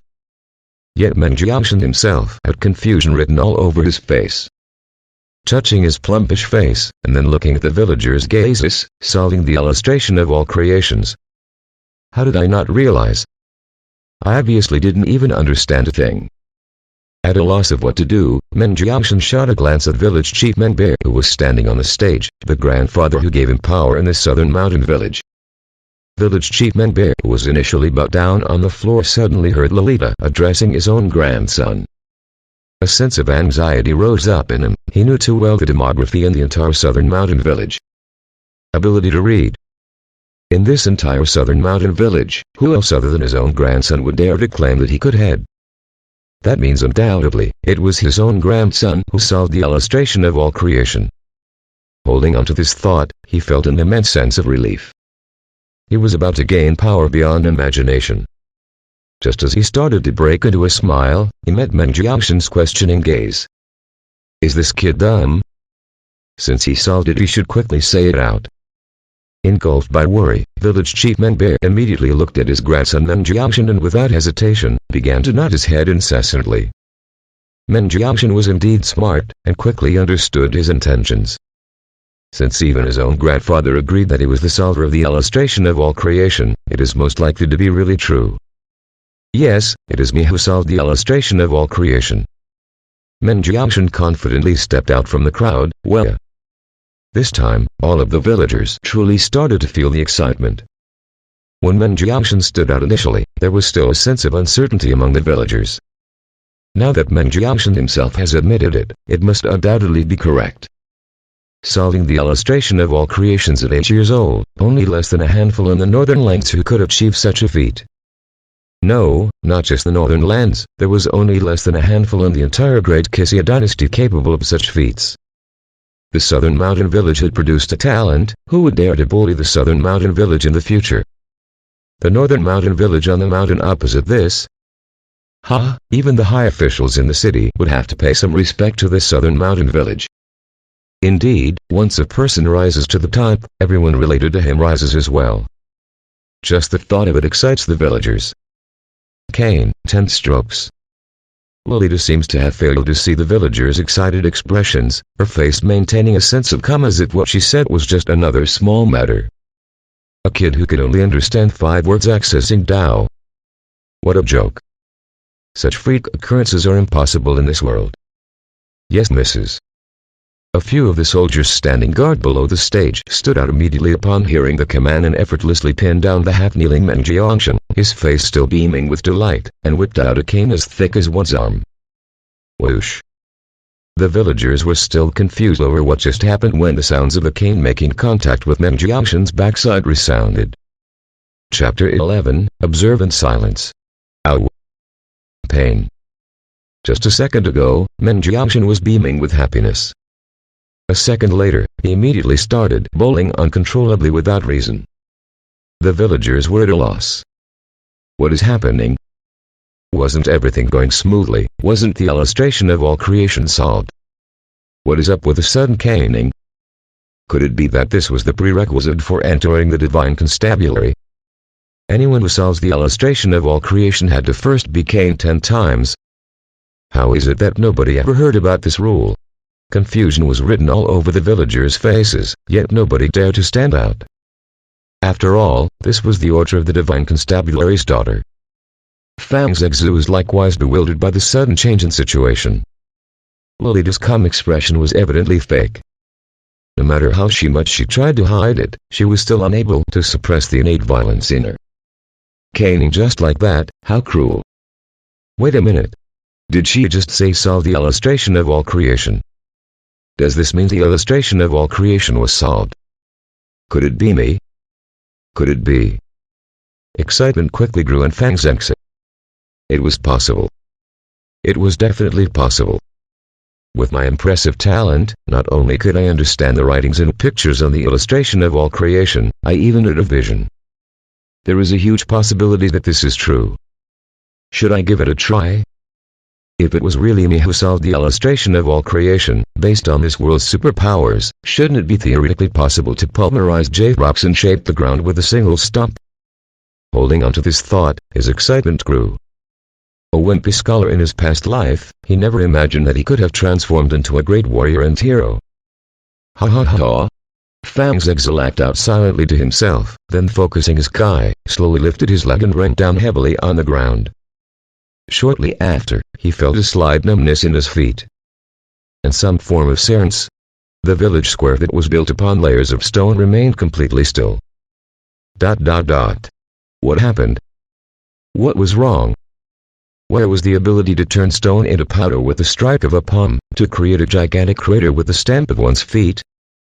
Beads of sweat broke out on Fang Zhexu's forehead. Could it be that the illustration of all creation was not solved by him? Who's the one who solved the illustration of all creation? Lolita didn't even bother to take a glance at sobbing Menjiangshan, expressionlessly sweeping our gaze across the villagers under the stage. The villagers looked at each other, all with the same puzzled expression.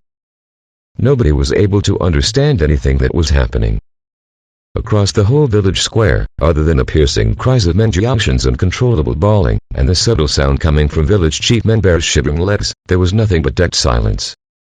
Fang Zhexu was similarly extremely confused. It was unclear if he really solved the illustration of all creation. If it really was him, how could there be no evidence of the rewards he was entitled to? Solving the illustration of all creation. Could it be a lie? Wasn't Lolita's purpose of putting in so much effort to make a trip to the southern mountain village just to catch him? Reaching this thought, Fang Zhexu's emotions stabilized. Regardless of whether the illustration of all creation was really solved, even if that was true, taking into account the kick he gave at the village entrance, he would rather die than stand out. As such, he decided to wait and see. Lolita waited patiently for a few minutes. The sounds of Menjiangshan's crying continued to reverberate throughout the village square. Gazing at the silent villagers, Lolita finally lost her patience.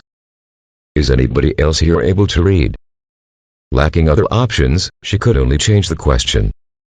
Fang Zhexu twitched his mouth, his face an expression of pure disdain. I can read, but I would rather be beaten to death than stand out. Come here and bite me if you can. The other villagers continued to glance at one another, remaining silent as per before. 10 minutes passed, 15 minutes passed, half an hour passed. No matter how Lolita or generally altered the question, it was met with complete silence. On the other side, after the caning, Menjiangshan was carried down the stage. His blood that flowed down his backside was gory beyond belief. This instilled a sense of anxiety among the villagers, who upon witnessing this horrible sight would never dare to claim this credit for themselves. Village Chief Menbear didn't even dare to lift up his head. His shivering body remained about on the stage. Not because he didn't want to speak for his grandson, but because he understood what had happened. It seemed that the illustration of all creation was not solved by his grandson. That means Menjiangshan's actions were chargeable as an attempt to deceive the divine constabulary. This act of deceit warranted a death sentence. 10 strokes of the cane. A punishment as light as this was already unfathomable. Mrs., could it be the sunlight? A soldier tasked with protecting the sacred robe discreetly made his way to Lolita's side and softly asked. Lolita wasn't present to personally witness the incident, hence looked questioningly towards General Lee. General Lee pondered deeply. He, along with all of the soldiers on site, clearly saw the golden rays that emitted from the illustration of all creation. Why is it that nobody stood out? Could it really be a mistake? Looking up at the glaring sun, his confidence finally wavered. In a village such as the southern mountain village, villagers were unable to even read, let alone solve the illustration of all creation. How can this even be a possibility? Holding on to this thought, General Lee reconsidered the situation. The emission of golden rays. The reflection of the glaring sun. It was no mystery, it was definitely caused by the sunlight. General Lee had no time to waste pursuing this unconfirmed case in the southern mountain village. He had to reach the next city before sunset. If his hundreds of soldiers had to stay overnight in the southern mountain village, it would significantly delay their journey. Mrs. It might really be due to the sunlight. General Lee made a decision. If that is the case, proceed to make the necessary preparations. Lolita nodded. Roger. General Lee acknowledged and passed down orders to cover up the illustration of all creation and remove it from the stage. Seeing General Lee depart, Lolita refocused her gaze on the kneeling village chief Menbear. Stand up.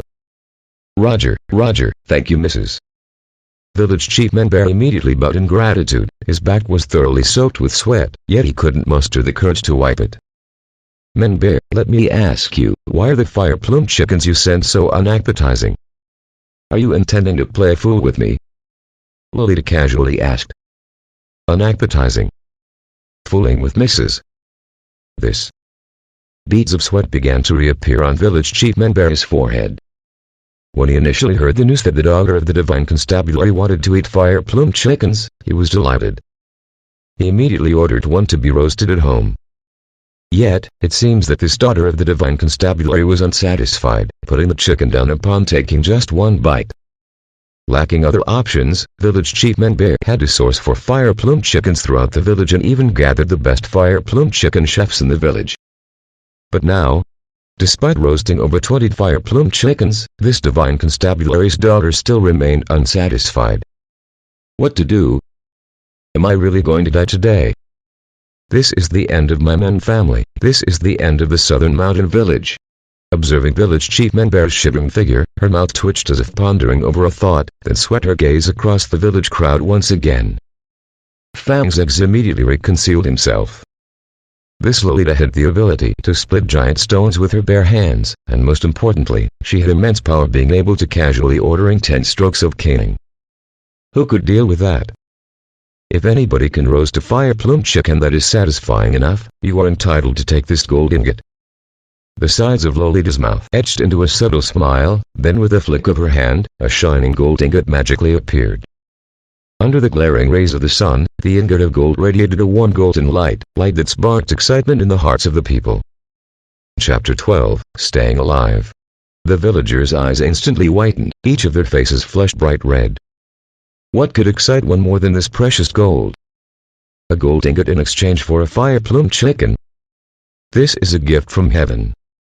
To these villagers, even tiny pieces of broken silver were sufficient to cover a household's monthly expenses. This was an ingot of gold. They could live off this for dozens of years. The eyes of each villager glimmered with greed.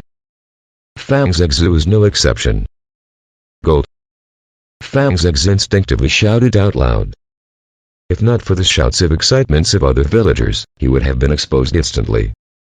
Fang's was brimming with excitement. What kind of fire plume chicken does Lolita like to eat? This was too easy, wasn't it? The one he roasted. Ha ha ha. I am going to earn a gold ingot. Fang's grinned with delight. Yet, after some consideration, he realized something was amiss. Roasting a fire plume chicken by himself was no problem. Indeed, the ingredients were part of his family's secret recipe. But what method should he use to pass the chicken to her? Hey, this is the fire plume chicken I roasted. Let's have a fair exchange of money and goods. Now pass me the gold. Fang's wasn't stupid. If he proceeded as such, it was akin to suicide. Enlisting the help of others. Fang's quickly rejected this thought.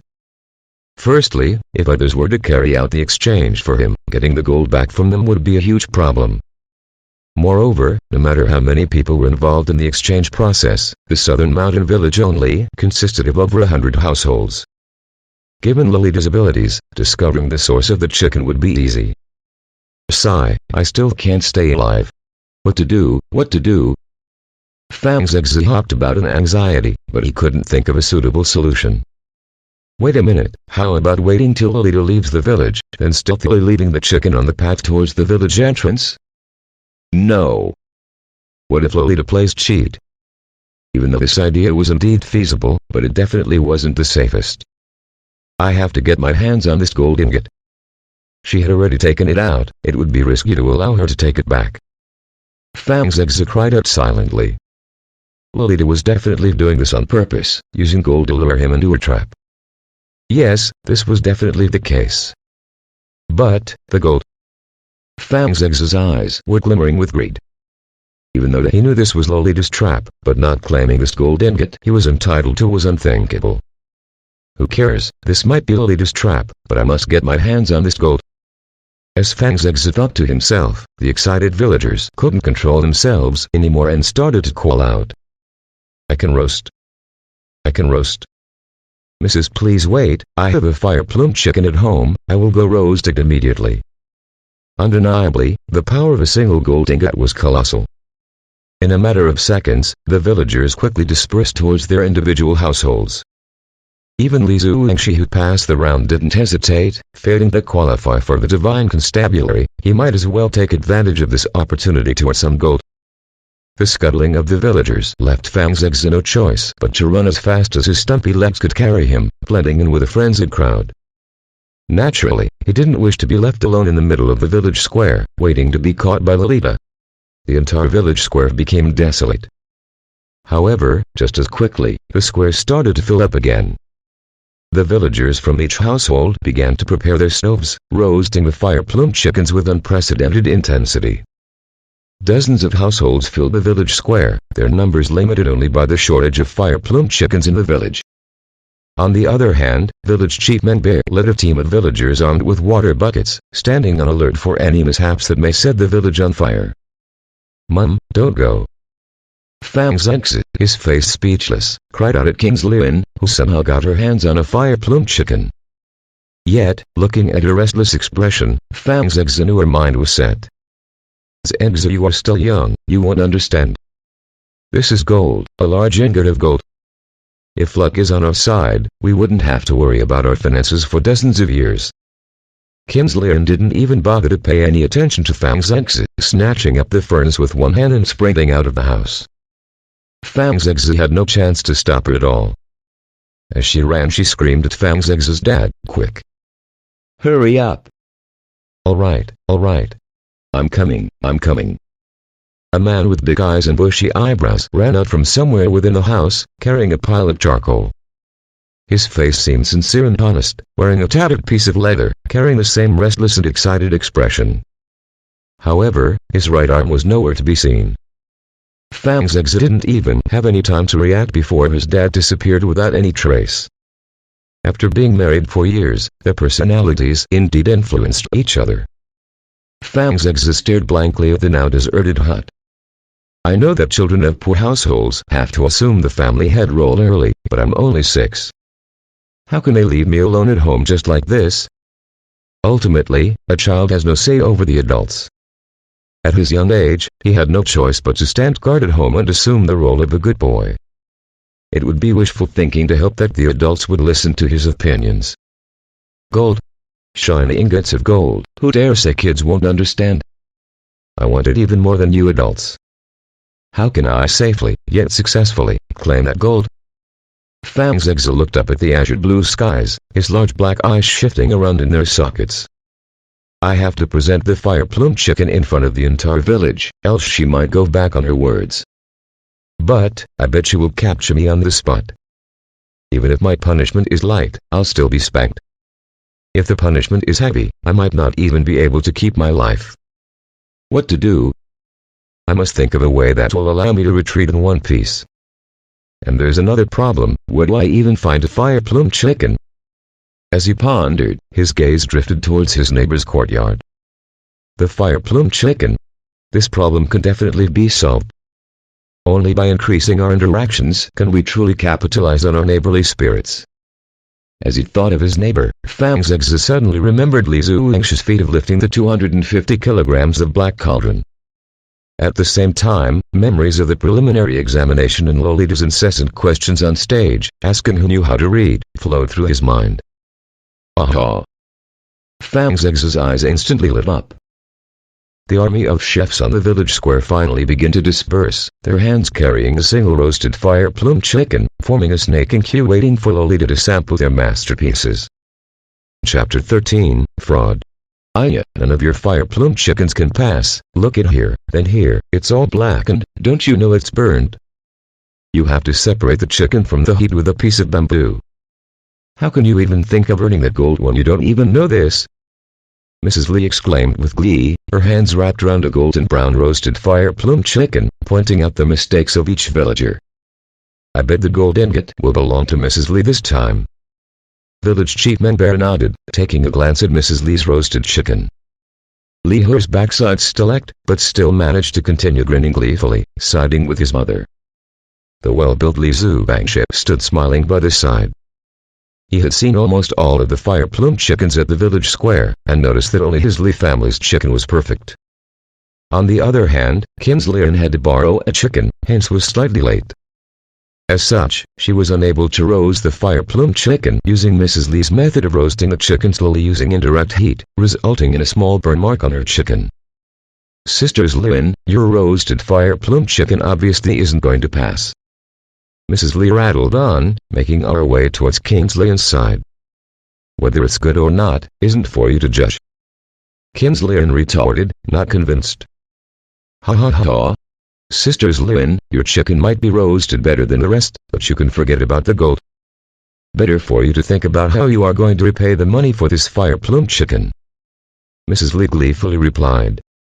Slow down, one person at a time. The soldiers standing guard around Lolita commanded, directing the chaotic crowd. Lolita herself was slowing, savoring a tiny bite of each chicken. Despite enjoying herself initially, the burnt and unpalatable chickens eventually caused her to lose her appetite. Even those which looked decent on the outside were totally bland and tasteless to her. Mrs., please try the chicken I roasted. You won't regret it. Mrs. Li's turn had finally arrived. Without hesitation, Mrs. Li lifted up a roasted fire plume chicken and fished out a small delicate piece of bamboo. Ka-cha! The fire plume chicken's stomach was sliced open in one swift motion. Immediately, a savory bamboo aroma wafted out from the fire plume chicken, lingering on the stage. Mrs., this is the bamboo-infused roasted chicken I specially made. Mrs. Li introduced happily. Wow, she actually hit bamboo leaves in the chicken's stomach. Mrs. Li's move is indeed ingenious. Why didn't she tell us about this idea? Upon witnessing this scene, the villagers began to exclaim. Next. Lolita took one glance, softly waved her hand and closed back her eyes. Huh. Mrs. Li was at a complete loss. The villagers queuing below were similarly unable to comprehend the situation. What was happening? Bamboo-infused roasted chicken. How could it be that the daughter of the divine constabulary wasn't even interested to try a bite, and immediately asked for the next person in line? Mrs., please, try a bite. Mrs. Li pleaded, unsatisfied with the outcome. What garbage. Mrs. already ordered the next in line, you better quickly get off this stage. Bamboo-infused roasted chicken. What a pointless addition to the recipe. The soldiers standing guard at the side immediately began to drive off Mrs. Li from the stage. A pointless addition. What do you mean? Mrs. Li frowned, confused, as she reluctantly made her way back into the crowd, disappointment written all over her face. What was wrong? No matter how hard she thought, she couldn't understand why. One by one, the remaining fire plume chickens were brought on stage, then sent back down. Eventually, it was Kingslin's turn, who stood at the very end of the queue. Opening our eyes, Lolita frowned upon seeing the empty queue behind Kingslin. Nonetheless, she picked up a small piece of the chicken with her chopsticks. Placing it in her mouth, she chewed slowly. And eventually swallowed the piece. Not too bad, even though it isn't the one I wanted, but I consider it the best among the people here. Reward her with 20 pieces of silver. Lolita waved her hands. Upon command, the soldier at her side immediately fished out 20 pieces of silver and placed it in the hands of Kinslin. Kinslin's face instantly broke into a smile. 20 pieces of silver, this is enough to buy 100 fire plum chickens. 1 fire plum chicken in exchange for 100, this trade cannot be more worth. How is this, father of Zanx? Isn't this worth it? We managed to earn so much in so little time. Kinslin, unable to contain her happiness, dashed down from the stage and waved the 20 silver pieces in front of Fangzeg's dad, Fanghoud. At the same time, she shot Fanghoud a look that said, "You can start your praise now. My wife is indeed a genius." Fanghoud instantly began to declare, smilingly. "Look at the state of yourself." Smiling brightly, Kinslin chided softly. "What great handiwork by Mrs. Fang. This time, the Fang family seems to have earned quite a sum. 20 pieces of silver. With prudence, it could feed the family for a year or two." The villagers enviously looked at Kinslin and Fanghoud. In this poor southern mountain village, 20 pieces of silver is equivalent to a small fortune. Mrs. Lee's expression darkened instantly, bearing a bitter sense of resentment. Why was her own bamboo-infused roasted chicken not rewarded? Kinslin's chicken was even slightly burned. Fraud, there must be fraud involved. Ultimately, Mrs. Lee was still a smart person. It was the divine constabulary, how could there be fraud involved? She could only blame her own bad luck. After giving out the reward of 20 silver pieces, Lolita Chigayon frowned once more, disappointment evident in her bright sparkling eyes. Could I have been mistaken?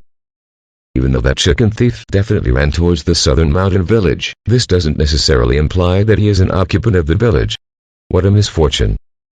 Not only was she unable to eat the fire plum chicken she wanted, but she even let the idiot get off scot-free after giving her a kick on the arg, what a cruel bastard. Mrs. promised to catch you one day. Mrs., the sky's getting dark. A soldier commented in a low tone, observing the approaching sunset. Noted. Lolita stood up from her chair, having finally given up. Wait. At this moment, a youthful voice cried out from a distance, following which a figure wrapped like a huge dumpling swiftly ran into sight. Just by observing the person's shape, it was clear that he was no more than 6 or 7 years of age. However, he wore a cap and his face was thoroughly shrouded with cloth, making him completely unrecognizable. What are you doing? Stand still. One of Lolita's guard, witnessing this peculiar attire, sprang into alertness. It's okay, let him in. Lolita smiled to herself. She has already identified the figure from his distinct large, jet-black eyes. This dumpling in front of her was the bastard who kicked her backside and toppled her into the river. Bastard, you have finally appeared. Lolita smiled coldly to herself, on the outside her face remained devoid of expression. To her, Fang's eggs is now finally a piece of meat, placed on her chopping board. Chapter 14, Confidence. Fang's eggs didn't hesitate, wiping his steps while running towards the stage. The sudden appearance of this dumpling left the villagers baffled. Along with the darkening sky, the villagers had no way of identifying which household this kid belonged to. Could it be that even he's here for the gold? That can't be possible. I don't see any fire plum chicken on him. A questioning look appeared on the villagers' faces, unable to comprehend what was happening. Fang's eggs quickly reached the bottom of stage, lifting his butt and with a swing of his legs, he climbed onto the stage. Observing his movements, Lolita couldn't help but to let out of a burst of laughter. This bastard is indeed only a simple commoner. As she thought, anger began to rise up within her. To be defeated by a commoner, this was the biggest humiliation. Are you also here to present your roasted fire plum chicken? Pretending to not have recognized the figure, Lolita asked calmly. That's right. Fang's eggs responded with the same calm tone. Then, where's your chicken? Lolita eyed Fang's eggs' hands suspiciously. Here. Fang's eggs reached behind his back and produced a fire plum chicken from his dumpling like a tire. It's alive. The villagers below the stage completely lost their composure upon seeing the chicken in Fang's eggs' hands. It was still full of feathers. "It has just been killed, I haven't had the time to roast it yet," Fangs explained. The villagers immediately laughed out loud. The daughter of the divine constabulary just said the time was short and she had to leave. Could there even possibly be enough time to roast it? "Ha ha. Go and roast it then." Lolita smiled gently. The laughter on the villagers' faces instantly froze. The divine constabulary's daughter actually gave him the permission to roast on the spot. "If I don't see the gold, I won't roast," Fangs retorted without hesitation. The already shocked villagers were now completely stunned. What kind of person is this? Asking for gold when he hadn't even roasted the chicken? Is he asking to be spanked? Spank his butt. Yeah. Whose child is this? Do anybody still give a damn? The many villagers who toiled endlessly for almost an hour roasting the fire plume chicken only to be rejected without even being tasted were naturally unhappy with this stumbling, spitting nonsense on stage. "I didn't even get to eat your roasted chicken, why should I give you gold?" Lolita asked with a slightly inquisitive tone, her expression maintaining the same sense of calmness. "Because, if I don't see the gold, I won't roast." Fangs replied directly, knowing that his cover was blown from the look in Lolita's eyes. It is obvious that she wanted his roasted fire plume chicken. Since this was the case, why should he continue to hide? "Want to eat?" "Sure, first give me the gold." "I'm self-confident just like that." "Ha ha." Lolita laughed gently, then with a flick of her hand tossed the gold ingot on the table towards Fangs. "All right, I'll give you the gold." Catching the gold with his outstretched arms, excitement built up within him. "Gold, my gold! You are finally in my hands. I used my life to exchange for this." Following which, learning from the ancient ancestors, he opened his mouth and took a huge bite, realizing he couldn't bite it.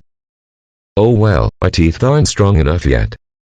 Without further hesitation, he stuffed the gold inside his clothes, touched it again, and grinned delightfully. The villagers below the stage were dumbfounded, unable to react. Gold? The gold was really given to him. How is this happening? I should also that it brought up a live chicken. Nobody understood what was going on.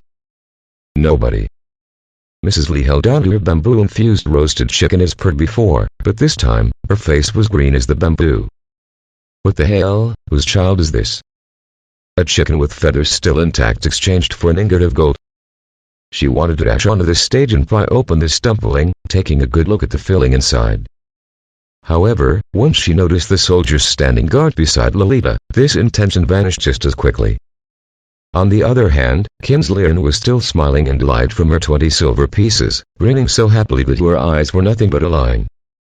As such, she couldn't even be bothered with the events unfolding on the stage. Famhout similarly continued his ceaseless praises, his mouth dry from the incessant talking. Having received the gold, Fang's exit became serious. Bring me the tools. Once the words left his mouth, the legs of the villagers almost gave way. This joker not only dared to bring the feathered fire plume chicken over, but also didn't bother to bring along his tools. Village Chief Manberry hastily delivered the tools himself. After which, Fang's exit began to systematically pluck the fire plume chicken, then proceed to remove its inner organs. After a thorough wash, he set up his roasting pit. Below the stage, the villagers looked on. His technique seems decent, but there seems to be nothing special about it. Questions welled up within the villagers, but they continued to look on silently. Similarly, Lolita observed carefully, but saw nothing special even until the stage when Fang's Ex's fire plume chicken was already sizzling and dripping with oil. Fang's Ex was slightly dispirited. He forgot a very important matter. As he stood out like a dumpling in front of the roasting pit, he might as well be roasting himself as well. Sweat flowed uncontrollably out of his pores, but there was no other way. He couldn't take off this costume, else he was bound to become famous. Taking out a tightly bound, yellow-colored paper bag, he extracted the multicolored seasoning ingredients hidden inside and slowly poured it onto the fire plume chicken. What is this you are holding? The guard sprang into alert. Fang's exit took one look at the guards. He was already burning inside and had no strength left to address such questions. You don't have to eat it. Fang's exit replied coldly, yet frankly. The gold was already in his possession. You. Angry at being insulted by this young kid, the soldiers started to retort. Shut your mouth, you all better move to one side. Lolita's eyes had already lit up instantly as she observed Fang's exit take out his seasoning packets, as he poured these ingredients onto the fire-plumed chicken. She was already looking forward to sinking her teeth in that chicken. Because, this aroma was the exact same one she encountered at the entrance of the village. This enticing aroma sent saliva uncontrollably into her mouth. She couldn't contain her excitement. Observing Lolita's excitement, Fang's exit thought of an idea. This chicken actually has a name. What's its name? Lolita asked inquisitively. Speaking of its name, you might as well see it for yourself. With a wave of his hand, a wrapped yellow paper bag soared towards Lolita. Lolita snatched it from the air and opened the packet. Her eyes widened with disbelief. The yellow paper bag didn't contain the chicken's name, but contained just one sentence. How can man not be true to his words? Chapter 15, Giving His All. Lolita read out the words softly, then her expression changed from one of disbelief to a joyful smile. Her smile quickly began to whiten. Ha ha ha! Never would I have thought that this bastard went through a few years of education, and even knows this quote about trustworthiness from intellects of Confucius and law of Tao. Does he really think I will let him off based on trustworthiness alone? Ha ha ha, he seems to have thought through this situation quite thoroughly. Wait a minute, he was educated. Could the mystery behind the illustration of all creation be linked to him?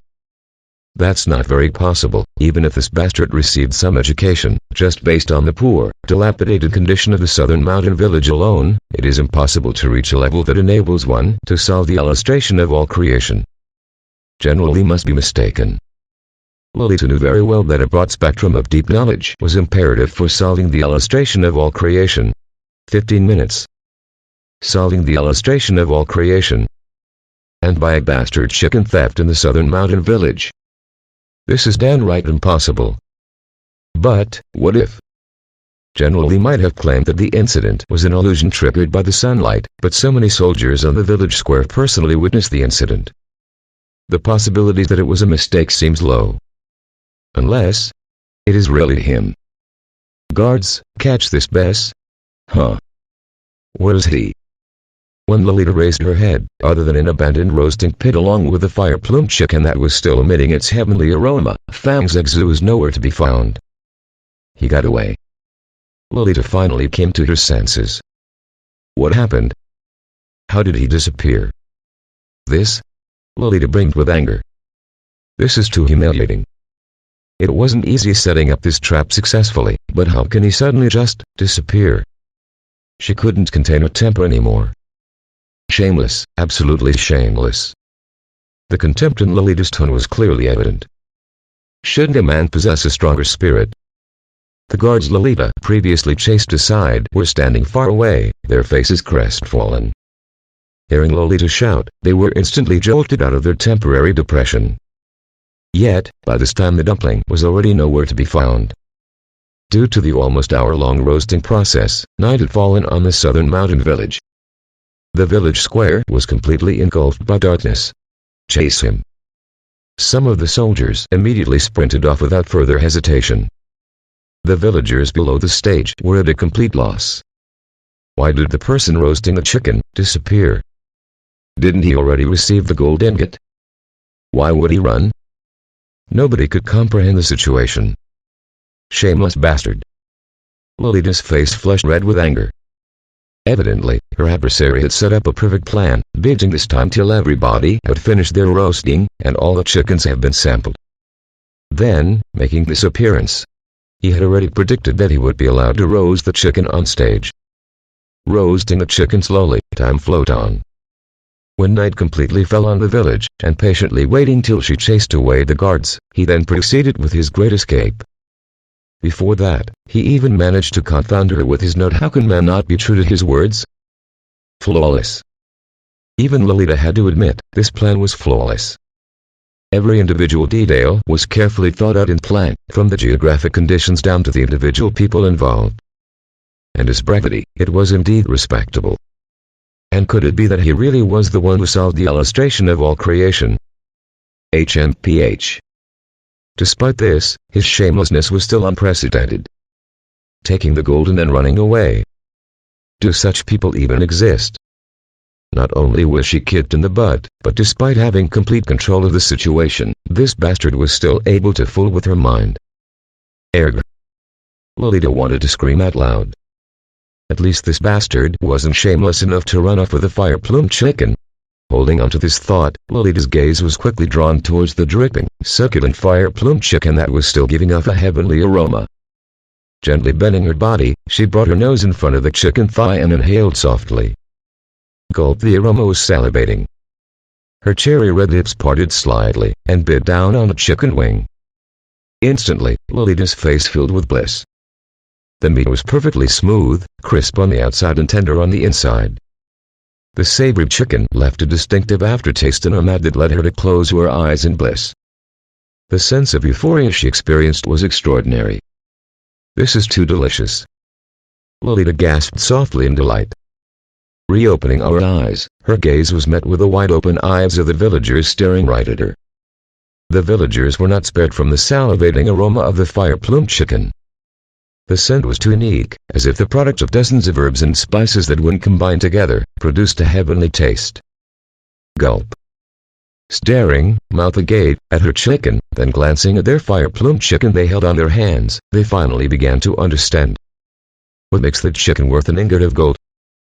Fang Zigzag ran as fast as his legs could carry him, the thought of being caught pushing his every step. He definitely wasn't dumb. After personally witnessing the extent of Lolita's violence, if he was caught, the consequences would be disastrous. His stumpy legs provided him an advantage at this moment, not only due to his rapid cadence but also gave him a geographical advantage.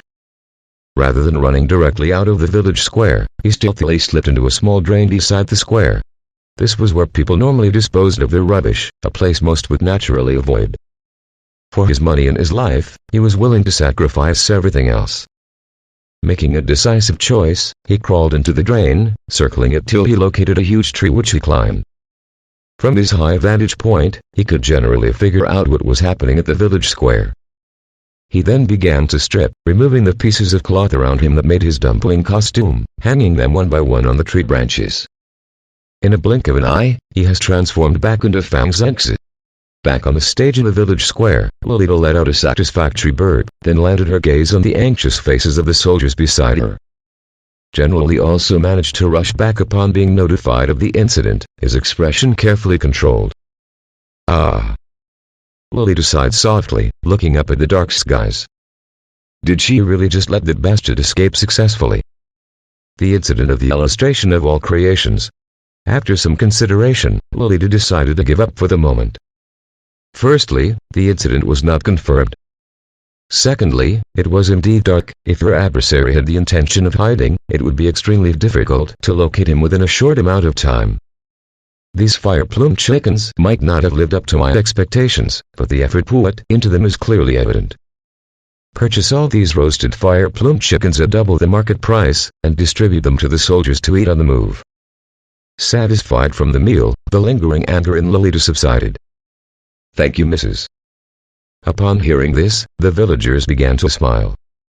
They might not have earned a gold ingot, but being able to sell off the fire plume chicken at double the market price was indeed satisfactory enough for them. Move out of the village. General Lee ordered immediately, believing that Lolita was not intending to further impose punishments on these soldiers. Roger. The soldiers rapidly left to prepare to move off, not daring to hesitate for a single second. General Lee. Lolita shifted her attention towards General Lee. Mrs., what are your orders? General Lee knelt down instantly on one knee. The southern mountain village seems decent. Pass down my orders. Arrange for a hall of Tao to be built immediately. Lolita seemed to have thought of something. Yes, Mrs. This southern mountain village's preliminary examinations saw a total of 8 people passing the second round. We will at one slot for first batch of entrance into the Hall of Tao, totaling up to 9 people, a number that symbolizes longevity. This last entrant into the Hall of Tao will have an age limit. The entrant must be between 6 and 8 years of age. Yes, Mrs. While generally was skeptical of the meaning behind the age limit of 6 to 8 years, he didn't dare to show it. Lolita glanced at the dark skies, then picked up the coarse, yellow slip of paper again and took a look. The edges of her mouth curved into a slight smile. "Little bastard, this is my specially prepared gift for you, you better not disappoint me." Chapter 16, A Happy Occasion. Kinsley wasn't a greedy person. On the contrary, she was very easily satisfied. As such, she wasn't overly jealous of the winner of the gold ingot. Instead, she was overwhelmed with delight at having been awarded with 20 silver pieces and hummed a little tune all the way back towards her hut. Walking past the Lee family courtyard, she even let out a soft HMPH with a hint of delight. Fanghaud's mood was just as cheerful. In Fanghaud's heart, being able to marry a wife as beautiful as Kinsley was already the epitome of prosperity for him. Today, her superior skills even earned him 20 pieces of silver. What was there not to celebrate about? Well, when pleasant surprises start to present themselves regularly, people are likely to be blessed with unbelievably good luck. That was exactly how Fanghaud felt at this moment. Because, he just stepped on gold. Shiny, sparkling gold. On his journey home, the accidental kick he gave sent the gold rolling. The sound, the feeling, they were overwhelming. Gold. Fanghaud's eyeballs almost popped out of their sockets. Snatching up the ingot of gold like a hungry tiger pouncing on its prey, he held it with delight. Whose gold is this? It looks so familiar. It looks like that gold ingot belonging to the daughter of the divine constabulary. Could it be that the boy on the stage accidentally dropped it while running away? Staring at the gold ingot in Fanghaud's hands, Kinsley was equally amazed. Fanghaud pressed his ears against the wall, overhearing their conversations, his heart pounding with impatience. He had considered a wide variety of methods to pass the gold to Kinsley and Fanghaud. But in the end, he finally decided on this method. It was safe, and most importantly, there was no evidence that it came from him. What he didn't quite understand was why were these two people on the other side of the wall not rushing home immediately after picking up the gold? Waiting for it to be reclaimed. Please don't turn it over to the village. That would have caused him to vomit gallons of blood. How about we pass it to the village chief, and leave the investigation to him to return the gold to its rightful owner? Fanghaud consulted Kinsley, his hand still wrapped around the gold. Dong. Just as Fanghaud had prepared to knock some sense into his simpleton dad with the rock, Kinsley has already landed a brutal blow directly onto Fanghaud's head. You stupid. This is gold. We can leave this for Zeg's marriage in the future. Although Kinsley wasn't greedy, she definitely wasn't dumb enough to give up the gold. Moreover, Fanghaud even suggested turning it over to the village chief. Her blood started to boil with anger as memories of the village chief prioritizing the Lee family in the preliminary examination nameless flowed back to her. Your scolding is justified. We should leave this gold for Zeg's future marriage. Fanghaud instantly broke into a smile, and courteously presented the gold ingot to Kinsley. That's more like it. Not giving any face to Fanghaud, Kinsley snatched over and immediately kept the gold ingot. A thought suddenly crossed her mind. Hey, the person on stage just now, could it be Zeg's? Fanghaud, concealed behind the wall, started to sweat profusely. It was no easy task dealing with his own mother. When Kinsley and Fanghaud opened the gate to the house, Fanghaud was already sound asleep on his bed. Kinsley and Fanghaud glanced at one another, smiled softly and left. Once they exited from the house, Fanghaud immediately opened his eyes. The gold was settled, but there was something else bothering him strongly.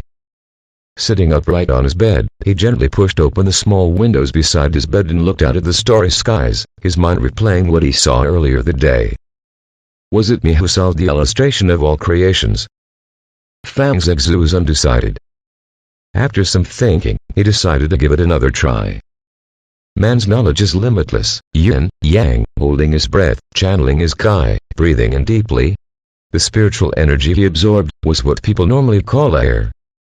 Left with no other methods, he gave up. What the hell, where's my fire plume chicken? Why am I missing one? Just as he was prepared to sleep, a sharp cry from the neighboring courtyard pierced the silent air. Fang's exit twitched his mouth and casually covered himself up with a small blanket. 10 days later, a contingent made up of 2 horse carriages and more than 10 soldiers in glimmering armor came to the southern mountain village. Despite its small size, the contingent put the whole village into another state of frenzy. Village chief Menberry quickly assembled the villagers and ordered a celebratory feast to be held in the village square. The construction of the Hall of Tao was indeed an event deserving of celebration, an event envied by villagers across the land. It signifies that the southern mountain village now occupies a spot under the holy command of the divine constabulary. Promptly, a new wood-crafted memorial arch was set up in the southern mountain village ancestral hall, adorned with the words divine constabulary. After worshipping the memorial arch on bended knees, village chief Menberry's face flushed with delight, holding a cigar in one hand and a bowl of wine in the other. My fellow villagers, it is our great fortune to have the divine constabulary set up this hall of Tao in our humble southern mountain village. From today onwards, our village will now also be able to produce great heroes that understand the law of Tao. Once he finished his opening speech, village chief Menberry drained his wine, took a puff of cigar and delightfully introduced the 2 roadmen beside him. Then, it was their turn to speak. Fang's ex initially thought that this would be a huge waste of time, but luckily after a simple introduction from each of them, they quickly ended their speech. Evidently, after traveling such a long distance to the southern mountain village, they were starving. Finally, the feast officially began. The numerous large tables on the village square were surrounded by joyful villagers, downing their wine continuously. On the other hand, staring at the villagers at his table, Fang's ex thought of something. Uncles, someone asked me a question today. What has legs but can't walk? Do you all know the answer? Hearing this interesting question, the villagers began to ponder.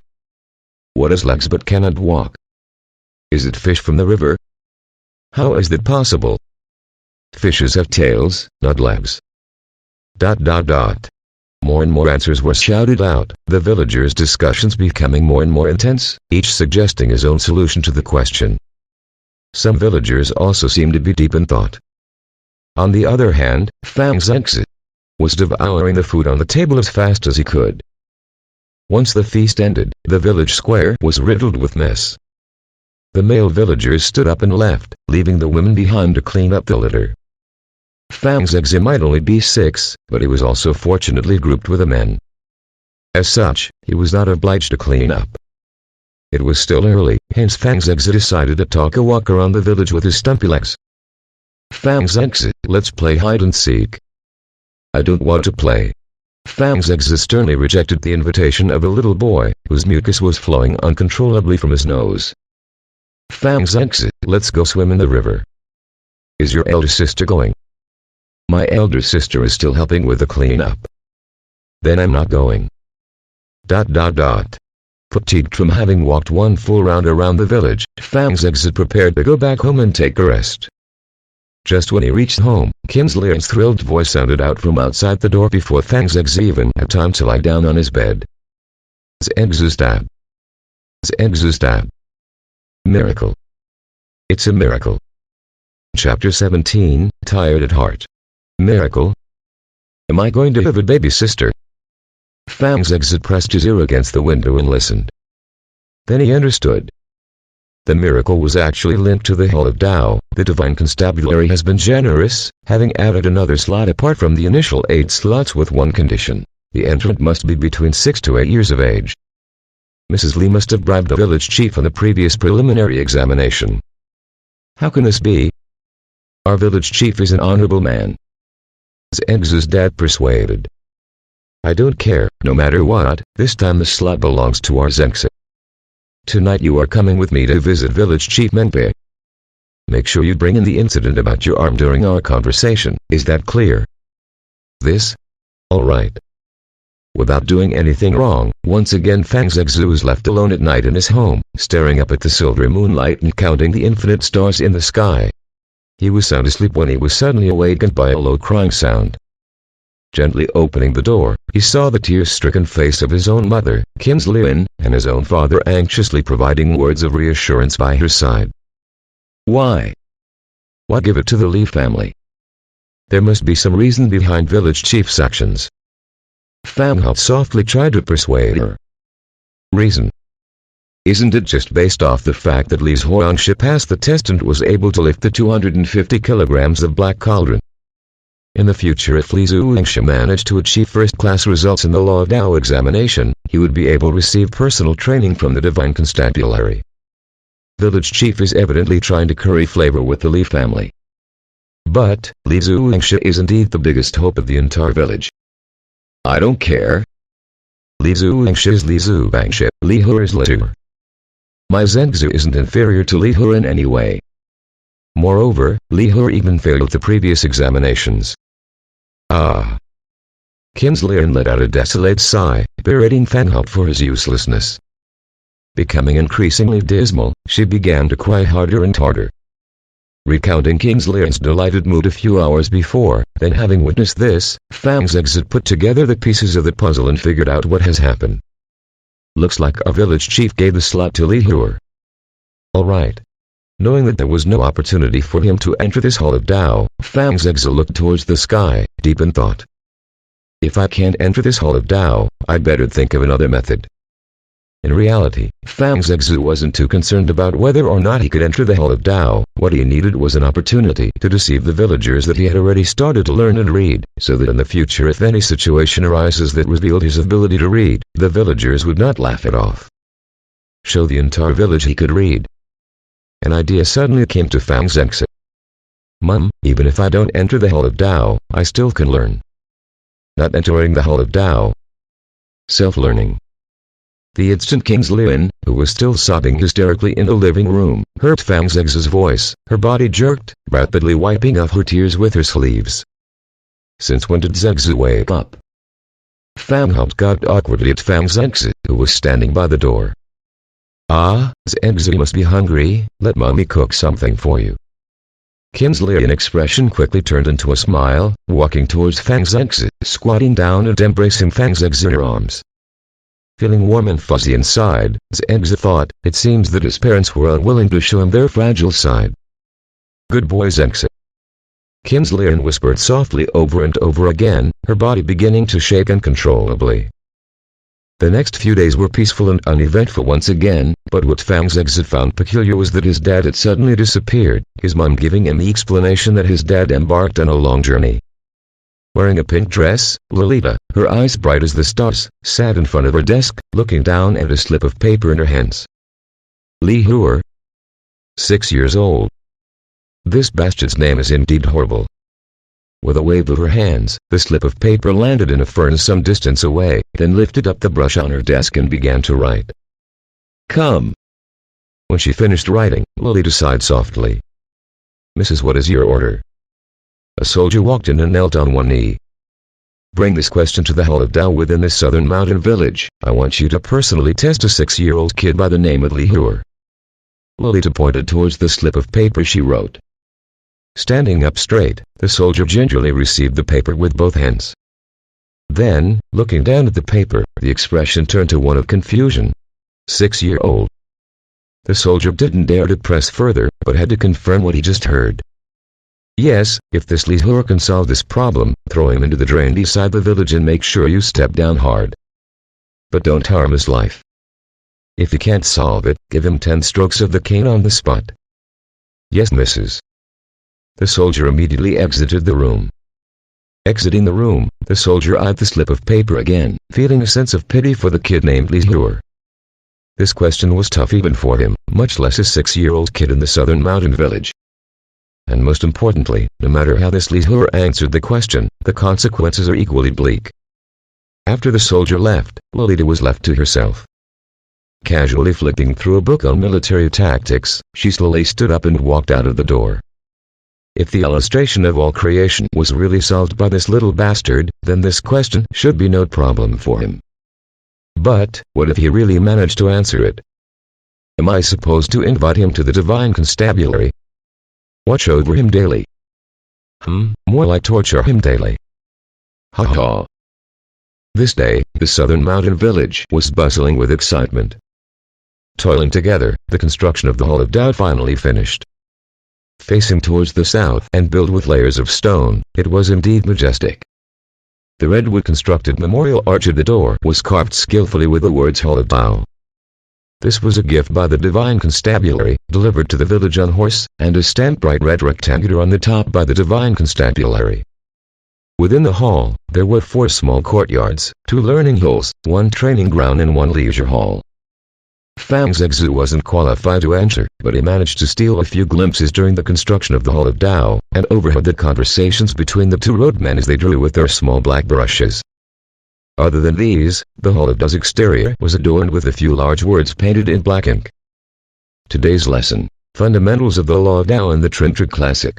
Taken aback, a scene appeared in Fang Zhengzi's mind. Students attempting to memorize the scriptures of the Trintric Classic, men at birth, are naturally good. Their nature is similar, their habits differ.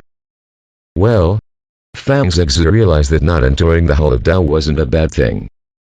It is indeed tiring to have to recite the Trintric Classic with these people. The first batch of entrants into the Hall of Tao naturally attracted much attention. The villagers of the southern mountain village surrounded the entrance of the Hall of Tao, shouting words of congratulations to those who entered. Village Chief Menbei personally accompanied his own grandson, Menjiangshan, past the entrance of the Hall of Tao. As for Li Zubangship, holding onto Li He's hand, he individually returned the compliments to the villagers. As Fang Zhengzi noticed Li He's gaze fell on Fang Zhengzi as well. Their expressions were wholly different. Fang Zhengzi's expression was cool and composed, showing a hint of dissatisfaction. Li He, on the other hand, was grinning from ear to ear, waving his thick, muscular arms at Fang Zhengzi. He raised his head proudly, as if saying, "Look at me. Little Lord Me is the one entering the Hall of Tao." As they held each other's gaze, Zhengzi felt a tap on his shoulder. Turning behind, a familiar figure appeared within his field of vision. It was his dad Fang Hao, who had previously gone missing for the past few days. He was wearing a torn, tattered and dusty leather hide, fatigue evident from his bloodshot eyes. Yet, the smile on his face was unmistakable. "Zhengzi, guess what this is?" Chapter 18, Destiny. Not paying any attention to the villagers around him, Fang Hao happily retrieved a tightly wrapped object from his pockets with his left hand, then carefully opening the rough yellow wrapping to reveal a tattered book. Fang Zhengzi felt tired all of a sudden. The cover of the book read Fundamentals of the Law of Tao and the Trintric Classic. What is old Fang holding in his hands? Am I seeing this correctly? It's a book. No wonder I haven't seen him in days. He must have specially made a trip to the county town and purchased this for Zhengzi. But, can Zhengzi even read the words on it? Without a teacher, is the child going to learn by himself? That seems impossible. Upon seeing Fang Hao retrieve this book from his pockets, the villagers surrounding him started to discuss animatedly. "Fang Hao, why do you even bother? Zhengzi is a good kid, but fate is determined by heaven. Some people are destined to succeed, while some are destined to hunt for a living for the rest of their lives. This is fate, it cannot be changed." Witnessing this scene, village chief Menbei commented, sighing. Fang Hao's lips wavered slightly, then without speaking, continued to look at Fang Hao and gingerly gave it to Fang Zhengzi.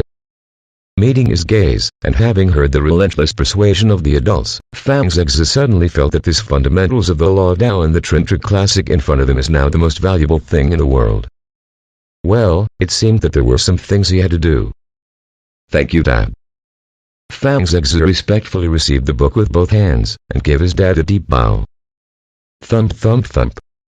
Just at this moment, the sounds of hooves hitting the ground came from a distance. The snow-charging dragon stallions. "Quick, take a look. It's the Red Pinion Squad of the Divine Constabulary." The attention of the villagers were quickly fixed onto the 5 soldiers mounted on their snow-charging dragon stallions quickly closing in from afar. Village Chief Menbei's eyes lit up as well. It has only been a matter of days, but the Divine Constabulary has already sent people over. Does this mean that the Divine Constabulary highly values our southern mountain village? "Lords," Village Chief Menbei pays his respects. Village Chief Menbei quickly made his way towards to the front of the crowd, calling out loudly once the soldiers arrived. "Is there a 6-year-old boy among the entrance of the Hall of Tao?" The leading soldier halted his mount upon hearing Village Chief Menbei's words. "Li He." The surrounding villagers were stunned. When they recovered from their initial shock, their expressions changed to one of deep admiration and envy. The divine constabulary specially sent soldiers to the southern mountain village to look for Li Hur. This was unheard of. Does the divine constabulary want to teach this child personally? Village chief Menberu was equally shocked, but at the same time, slightly disappointed. Why does the divine constabulary ask for Li Hur, and not his own grandson Menjiangshan? Despite his slight disappointment, village chief Menberu quickly came to his senses and took a glance at Fang Hout and Fang Zegzi standing beside him, as if saying, "Look, this is called fate. Who dares say fate isn't determined by the heavens?" Mrs. personally gave orders to test Li Hur with a question. As he spoke, the leader of the soldiers fished out a white piece of paper with an illustration drawn on it. Oh my God, the daughter of the divine constabulary actually personally interviewed Li Hur. This is a one-time ticket to achieve great success. Who would have thought Li Hur had such luck? One's fate really cannot be compared. The few villagers who heard the soldier's words opened their mouth in admiration, staring with wonder at Li Hur, as if they saw the great man he was about to become. The divine constabulary values you greatly, it is your blessing. Hur, make sure you perform well. Yes, Dad. Li Hur happily replied, his face beaming with delight. The leader's mouth curved into a smile. Value? Blessing. If this is a blessing, nothing can be called a curse. Without further ado, he opened up the paper. This smile on Li Hur's face instantly vanished. Once he saw the illustration drawn on the piece of white paper, he was completely stunned. What is this? I don't understand anything at all. Oh Lord, our Hur has just entered the Hall of Tao today, would it be better to test his physical strength?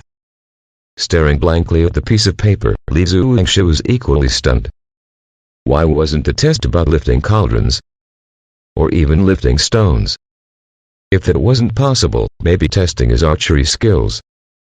Combat pole techniques. These definitely would be a problem. But the paper. What is drawn on the paper? He couldn't comprehend a thing. Mrs. personally said this question, who dares change it? Proceed with your answer. Ignoring Li Zuangshi's pleas, he urged the stunned Li Hur to reply. Beads of sweat formed on Li Hur's forehead. Answer. Answer. Answer what? He couldn't understand. Answer it quick, Hur. Yeah, answer it. The surrounding villagers were equally worried. This was an extraordinarily rare opportunity. If he managed to answer it, he would be noticed by the divine constabulary, or even brought into the divine constabulary. If that happened, the name of the southern mountain village will become renowned beyond imagination. Fang Zegzi took one glance at the paper on the leader's hands.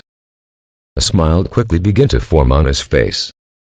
This is a picture depicting military tactics. What is Lolita even trying to do? The entire paper was filled with various military formations, and even included information such as military strength and soldier type comparison. This was something even ordinary soldiers wouldn't be able to understand. I don't understand. After an entire 15 minutes passed, Li Hur finally stammered. The leader felt a sense of doubt rise within him. When he initially saw this military drawing, he was already slightly curious. Why would Mrs. hit such a question for a 6-year-old child? The art of war strategies was not something a 6-year-old would be able to answer, but considering Mrs.'s innate talent, he pondered whether this Li Hur could be just as gifted. You really can't answer. The leader confirmed again. Yes. Li Hur sputtered, his face white with fear. Chapter 19, Seedling. Cain, 10 times. The leader waved his hands. The soldiers behind immediately pounced upon Li Hur, pressing him to the ground. Village chief Menberu and Li Zuangshi didn't even have time to react. They had completely no idea what has happened. What is this all about? Cain, 10 times. Pow. The soldiers couldn't be bothered with these thoughts. Raising the cane high, the cane made contact with Li Hur's backside. Li Hur didn't even have time to reach, his face blank with confusion. Yet, the burning pain on his backside was indeed real. Wah! Li Hur began to bawl. Pow! Pow! Pow! Pow! Before Li Zuangshi had time to plead for his son, all 10 strokes of cane had already landed. Move out. The leader took one glance at Lihur lying on the floor, shook his head and sighed. Mounting his horse, the soldiers took off into the distance. The villagers were all staring blankly at the Lihur, lying sprawled onto the floor, each carrying an expression of pure shock. They were still deep in admiration and envy for Lihur's luck a second ago, but in the next second he was already sprawled onto the floor. Aren't things happening too fast?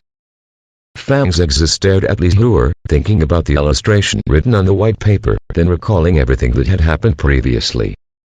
His mother's delighted shouts, the divine constabulary's great gift, adding another slot to the hull of Tao, the age requirements of being between 6 to 8 years of age. All of a sudden, he realized what was happening. Good the Salbila lead is doing. The generosity of the divine constabulary. This is obviously a trap. If he was the one who entered the hull of Tao, he would be the one lying on the floor today. He never expected Lolita's revenge to come so quickly. Fang's Exa looked up at the azure blue skies, and a dark feeling rose up inside him. Isn't it just a kid to the backside? Does that merit such an obsession to take revenge? Looks like she deserves more kicks. Fang's Exa pondered, purely, over this challenging problem. It was obvious to anybody that Lihur was canned because he was unable to come up with a reply. Lihur, don't give up. Study hard and you will definitely be able to answer the question in the future. Yeah, Hur, this is a form of training by the divine constabulary. It has always been said that bitterness comes before sweetness. Yes, we all believe in you. As the surrounding villagers reassured the sobbing Lihur, nobody blamed the divine constabulary. That was unthinkable. Nobody would ever dream of doing such a thing. Hearing the reassuring words of the villagers, village chiefman Baron Li Zubangship quickly came to their senses. After all, love is painful. Inflicting pain on Lihur definitely means that the divine constabulary cares deeply about him. No matter what, if Mrs. was able to recall Lihur's name, and even personally sent people to test his knowledge, it is surely a good thing. Listening to the villagers, Lihur started to smile, wiping off his tears. No wonder he was caned. It was the divine constabulary's way of caring for him. Looking at Lihur's tear-stricken smile, Fang's Exa sighed silently. How can man even possess such stupidity? Night fell. At the Fang household, Fang's Exa was in his room, looking out of the open windows and staring dreamily at the stars. Then, his hand unconsciously slipped over the book in his pocket. A strange feeling welled up in him. This is probably his first ever book in this world. Trintra Classic may be one of the most ordinary books, moreover it's heavily torn and tattered, yet this represented all the hopes and dreams Kings Lin and Fang Hop pinned on him. As he thought, he carefully took out the Trintra Classic. Men at birth are naturally good. Their nature is similar. Words that were still the same as those of his previous world, text that also came from his previous world. Not a single word was missing. How could things be so coincidental? Who wrote the law Tao of this world? Wait, no. It should be who copied the law Tao of this world. Boom. The sound of thunder roared, a bolt of lightning came flashing down. Droplets of rain fell from the skies, bouncing off the windowsill, as if conveying heaven's dissatisfaction. Fang's Exa twitched his lips. Tilting his head to one side, he continued reciting the Trintra Classic. Their habits differ, neglected not taught, their nature deteriorates. As he read, Fang's Exa felt something was amiss. There was a strange feeling within him, as if something was about to occur, something was about to break out of the shell. He stopped reading. He continued. The feeling returned. What was happening? Fang's Exa was confused. Could this Trintra Classic be a treasure? Placing down the Trintra Classic, he continued to ponder. He decided to instead try reciting the Tao teaching from his past life. Tao, the way that can be spoken of is not the constant Tao. The name that can be named is not a constant name. Nameless is the origin of heaven and earth. The named is the mother of all things. Thus, the constant void enables one to observe the true essence. The constant being enables one to see the outward manifestations. These two come paired from the same origin. But when the essence is manifested, it has a different name. This same origin is called the profound mystery. As profound the mystery as it can be, it is the gate to the essence of all life. Boom. All of a sudden, Fang's Exa felt his heart shatter. Actually, a better way to describe it would be that something in his heart shattered. Like the sprouting of a seed, there was a certain feeling flowing within him. He couldn't grasp it, but it definitely was real. Books. Reading books. I understand, I finally understand. Kai techniques, channeling spiritual energy, meditation, enlightenment, they are completely useless in this world. This world revolves around Tao, and only through the reading of books can one become enlightened. Moreover, the deeper the contents of the book, the more enlightened one becomes. Even though that Trintra classic can stir something within him, it was nowhere as strong as that from the Tao Te Ching. Even the opening chapter of the Tao Te Ching can instill in him such joyfulness. Then, it's time to continue. The second chapter of Tao Te Ching, as soon as beauty is known by the world as beautiful, it becomes ugly. As soon as virtue is being known as something good, it... Wait a minute, what was it that came next? Fang's Exa wiped the sweat off his forehead with his meaty palms. Although I was indeed a scholar specializing in the ancient literature, but who was to say that such a scholar was to be able to memorize the entire Tao Te Ching? If I was asked to fill a word in the Tao Te Ching, or translate the original texts, that would indeed be doable. But if I was supposed to memorize the entire text? Never mind, let's try Doctrine of the Mean. Fang's Exa quickly regained his focus, and began to recite the Doctrine of the Mean. The feeling of joy once again washed over him. He felt like he was floating, he felt truly alive. Then... stuck again. Never mind, let's try the works of Menkes. After working for almost 2 hours, he had recited whatever he could memorize from the 4 books and 5 classics. He felt divine. Despite the immense sense of joy he felt, he began to feel mentally fatigued. He was still young, only 6 years of age. His mind was still undeveloped and naturally would begin to feel tired after these recitations. As he dreamt, he vaguely saw a black seed buried deep inside his heart. On the seed, a small, delicate leaf was dancing around. On the leaf, a pearly droplet of water was forming. Plop! The droplet hit the ground. Instead of splattering, it rapidly penetrated the ground, as if disappearing within the thirsty soil. As it sank through, it showed no signs of stopping. Very quickly, the droplet vanished. Immediately after, another pearly droplet began to form, and slowly fell out of the soil. Again and again, the cycle continued. Droplets formed and reformed. The first rays of sunlight peeked through the window and landed on Fang's Exa's boyish face. Sitting up, his jet black eyes opened slowly. He felt like a brand new person. Chapter 20, An apricot from within the wall. Could I have access Tao? Could it be so easy? Ha ha ha. Fang's Exa grinned happily as he thought. His large eyes scanned his surroundings, and quickly landed on a fist-sized rock in the courtyard outside his window. Whoosh. He jumped out of the window and landed onto the courtyard. Quickly, he made his way towards the rock. All right, you are going to be my experimental subject. Fang's Exa brought himself into a stance he thought was cool enough, then channeling his energy, he opened up his palms and brought it down upon the limestone. ... Calm came before the storm. Ow! Biting his lips, Fang's Exa almost cried in pain. Yet, the rock remained the same as before, without a single crack. What's happening? Didn't I already exhaust all my effort reciting a whole night's worth of text? Why was there no progress at all? Fang's Exa was vexed. What did I do wrong? Wait a minute. Talking about progress. Fang's Exa's eyes suddenly lit up. There was indeed progress. The feeling of progress was real, but the type of progress wasn't the same as what he expected.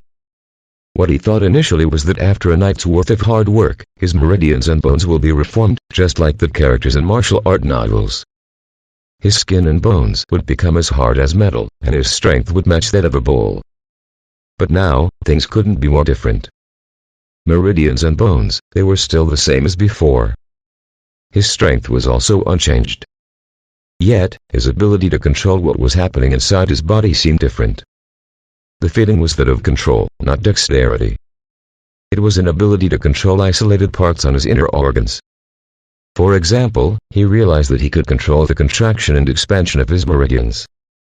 He could feel the flow of blood within his body, and was even able to increase the speed of its flow slightly. Actually, this wasn't something people normally considered hard. For example, if one became agitated, his heartbeat would naturally increase. During exercise, blood would naturally flow faster. However, these are two completely different concepts. Because this form of control is truly real. Control. Control of one's body. Fang Zexu was filled with doubt. The practices of this world was completely different from what he thought. Could this also be the Tao of all creations? A few days later, in a huge house within a certain city in the northern lands, a soldier knelt on one knee. Above him, Lolita, clad in bright red armor, sat with her legs crossed, a few young girls standing by her side, carefully wiping the sweat off her forehead. Couldn't provide an answer. Lolita frowned. Did she make a mistake? Was the incident of the illustration of all creation an illusion? What does this Li He look like? Mrs. Li He had a roundish head. He was slightly bulky and his lips were rather thick. Lolita understood. Standing up slowly, she lightly made her way beside the window and looked out at a blossoming flower, its petals white as snow. It was indeed not that little bastard. This doesn't make sense. While the village chief of the southern mountain village indeed doesn't look too bright, but he should still be able to make a decent decision. This little bastard can read. With the age restriction set between 6 to 8 years of age, how is it possible that another person was chosen instead of that little bastard? Lolita couldn't understand. Where did the problem lie? Could it be that the village chief of the southern mountain village didn't know that little bastard could read? Isn't that even more improbable? They live in the same village, how could he not know something as simple as this? Moreover, after this incident, that little bastard will definitely be more alert. Men from the divine constabulary visiting the southern mountain village would definitely have raised a commotion. That little bastard should have been the question. How could he contain himself and have given an answer? His mental strength seems to be not too bad. If this was the case, sending more people after him would likely be futile. I shouldn't act rashly and alert him any further. I'll wait till he relaxes and loosens up, then think of a perfect plan to capture him. Reaching this thought, Lolita's eyes lit up. Before taking, one must first give. I have to find something that little bastard won't be able to resist, then, when the right time comes, let him onto the hook and finally, bring him over to the divine constabulary and give his backside a good spanking. Fang Zexu continued to work hard. Each day, he would recite texts the second he woke up, and right before he sleeps. When bored, he would carry his fundamentals of the law Tao and Trimtra Classic as he walked around the village. This attracted some attention from the villagers, sparking some discussion. Oh, Zengzi is starting to read again. He's really trying to learn this by himself. Zengzi, come here quickly, come to Auntie. Tell Auntie, how many words did you learn within this time frame? The middle-aged woman sitting in front of a courtyard pulled Fang Zexi to her side. I'm not telling. Fang Zexi instantly retorted. Is it because you can't even recognize a single word? Ha ha ha. The woman laughed out. Auntie, can you read the words on this book? Fang Zexi asked, looking expectantly at her with a serious look on his face. What did you just say? How can Auntie know how to read? The woman replied uncomfortably. You mean Auntie doesn't know how to read? Ha ha ha. Fang Zexi laughed loudly, then spun around and walked away, leaving behind a group of villagers staring blankly at one another. After making his round around the village, Fang Zexi would lie down on a large rock by the fence of the Hall of Tao, basking in the sunlight and playfully imagining himself as a student from within the hall. Look, Fang Zexi is secretly trying to listen to the teacher again. What can he hear from the outside? He can't even see what's being written by the teacher. How can he understand just by listening? Only the heavens know. Looking at Fang Zexi secretly trying to join the lesson going on inside the hall, the villagers began to discuss again. Nevertheless, Fang Zexi never made any noise, nor raised any commotions, hence as time passed the villagers had begun to get used to this. As the days passed, Fang Zexi stopped fretting and slowly stopped attracting the attention of the villagers. Seeing him make his rounds with his book became commonplace. Gradually, the villagers had also began to consider Fang Zhegzu as a scholar, just not the same as the real scholars within the Hall of Tao. Even so, Fang Zhegzu was still known to everybody as an intellectual. Except, how many books had he read? Were they of any use? Nobody knew. One particular afternoon, when the sun shone brightly in the sky, Fang Zhegzu was sleeping at his usual spot on the large rock beside the Hall of Tao. Suddenly, he noticed a tiny leaf sprouting out of the branches of a small tree, half of its surface peeking out from behind the walls. Inspired by the sight, he recited a poem which is used to love a lot. With so much spring in the garden, how can it be contained? A spray of red apricot blossom has already reached over the wall. Brother, I see you have been waiting for the apricot. Just as he was about to fully close his eyes, satisfied, the light above his head seemed to be blocked by something. Opening his eyes, he saw a scholarly-looking middle-aged man standing right in front of him. Fang Zhegzu recognized him as a teacher from the Hall of Tao. His name was Wang Anhua. He was a decent, cultured man, but his face was a bit too large, blocking the sun from Fang Zhegzu. Every day I've been seeing you lying here under the sun. Today I wish to test you a question. How about it? Wang Anhua seems to not have heard the poem Fang Zhegzu had just recited. If I can answer it, would you promise me something? Fang Zhegzu stood up slowly from the rock, and asked innocently. Wang Anhua was taken aback.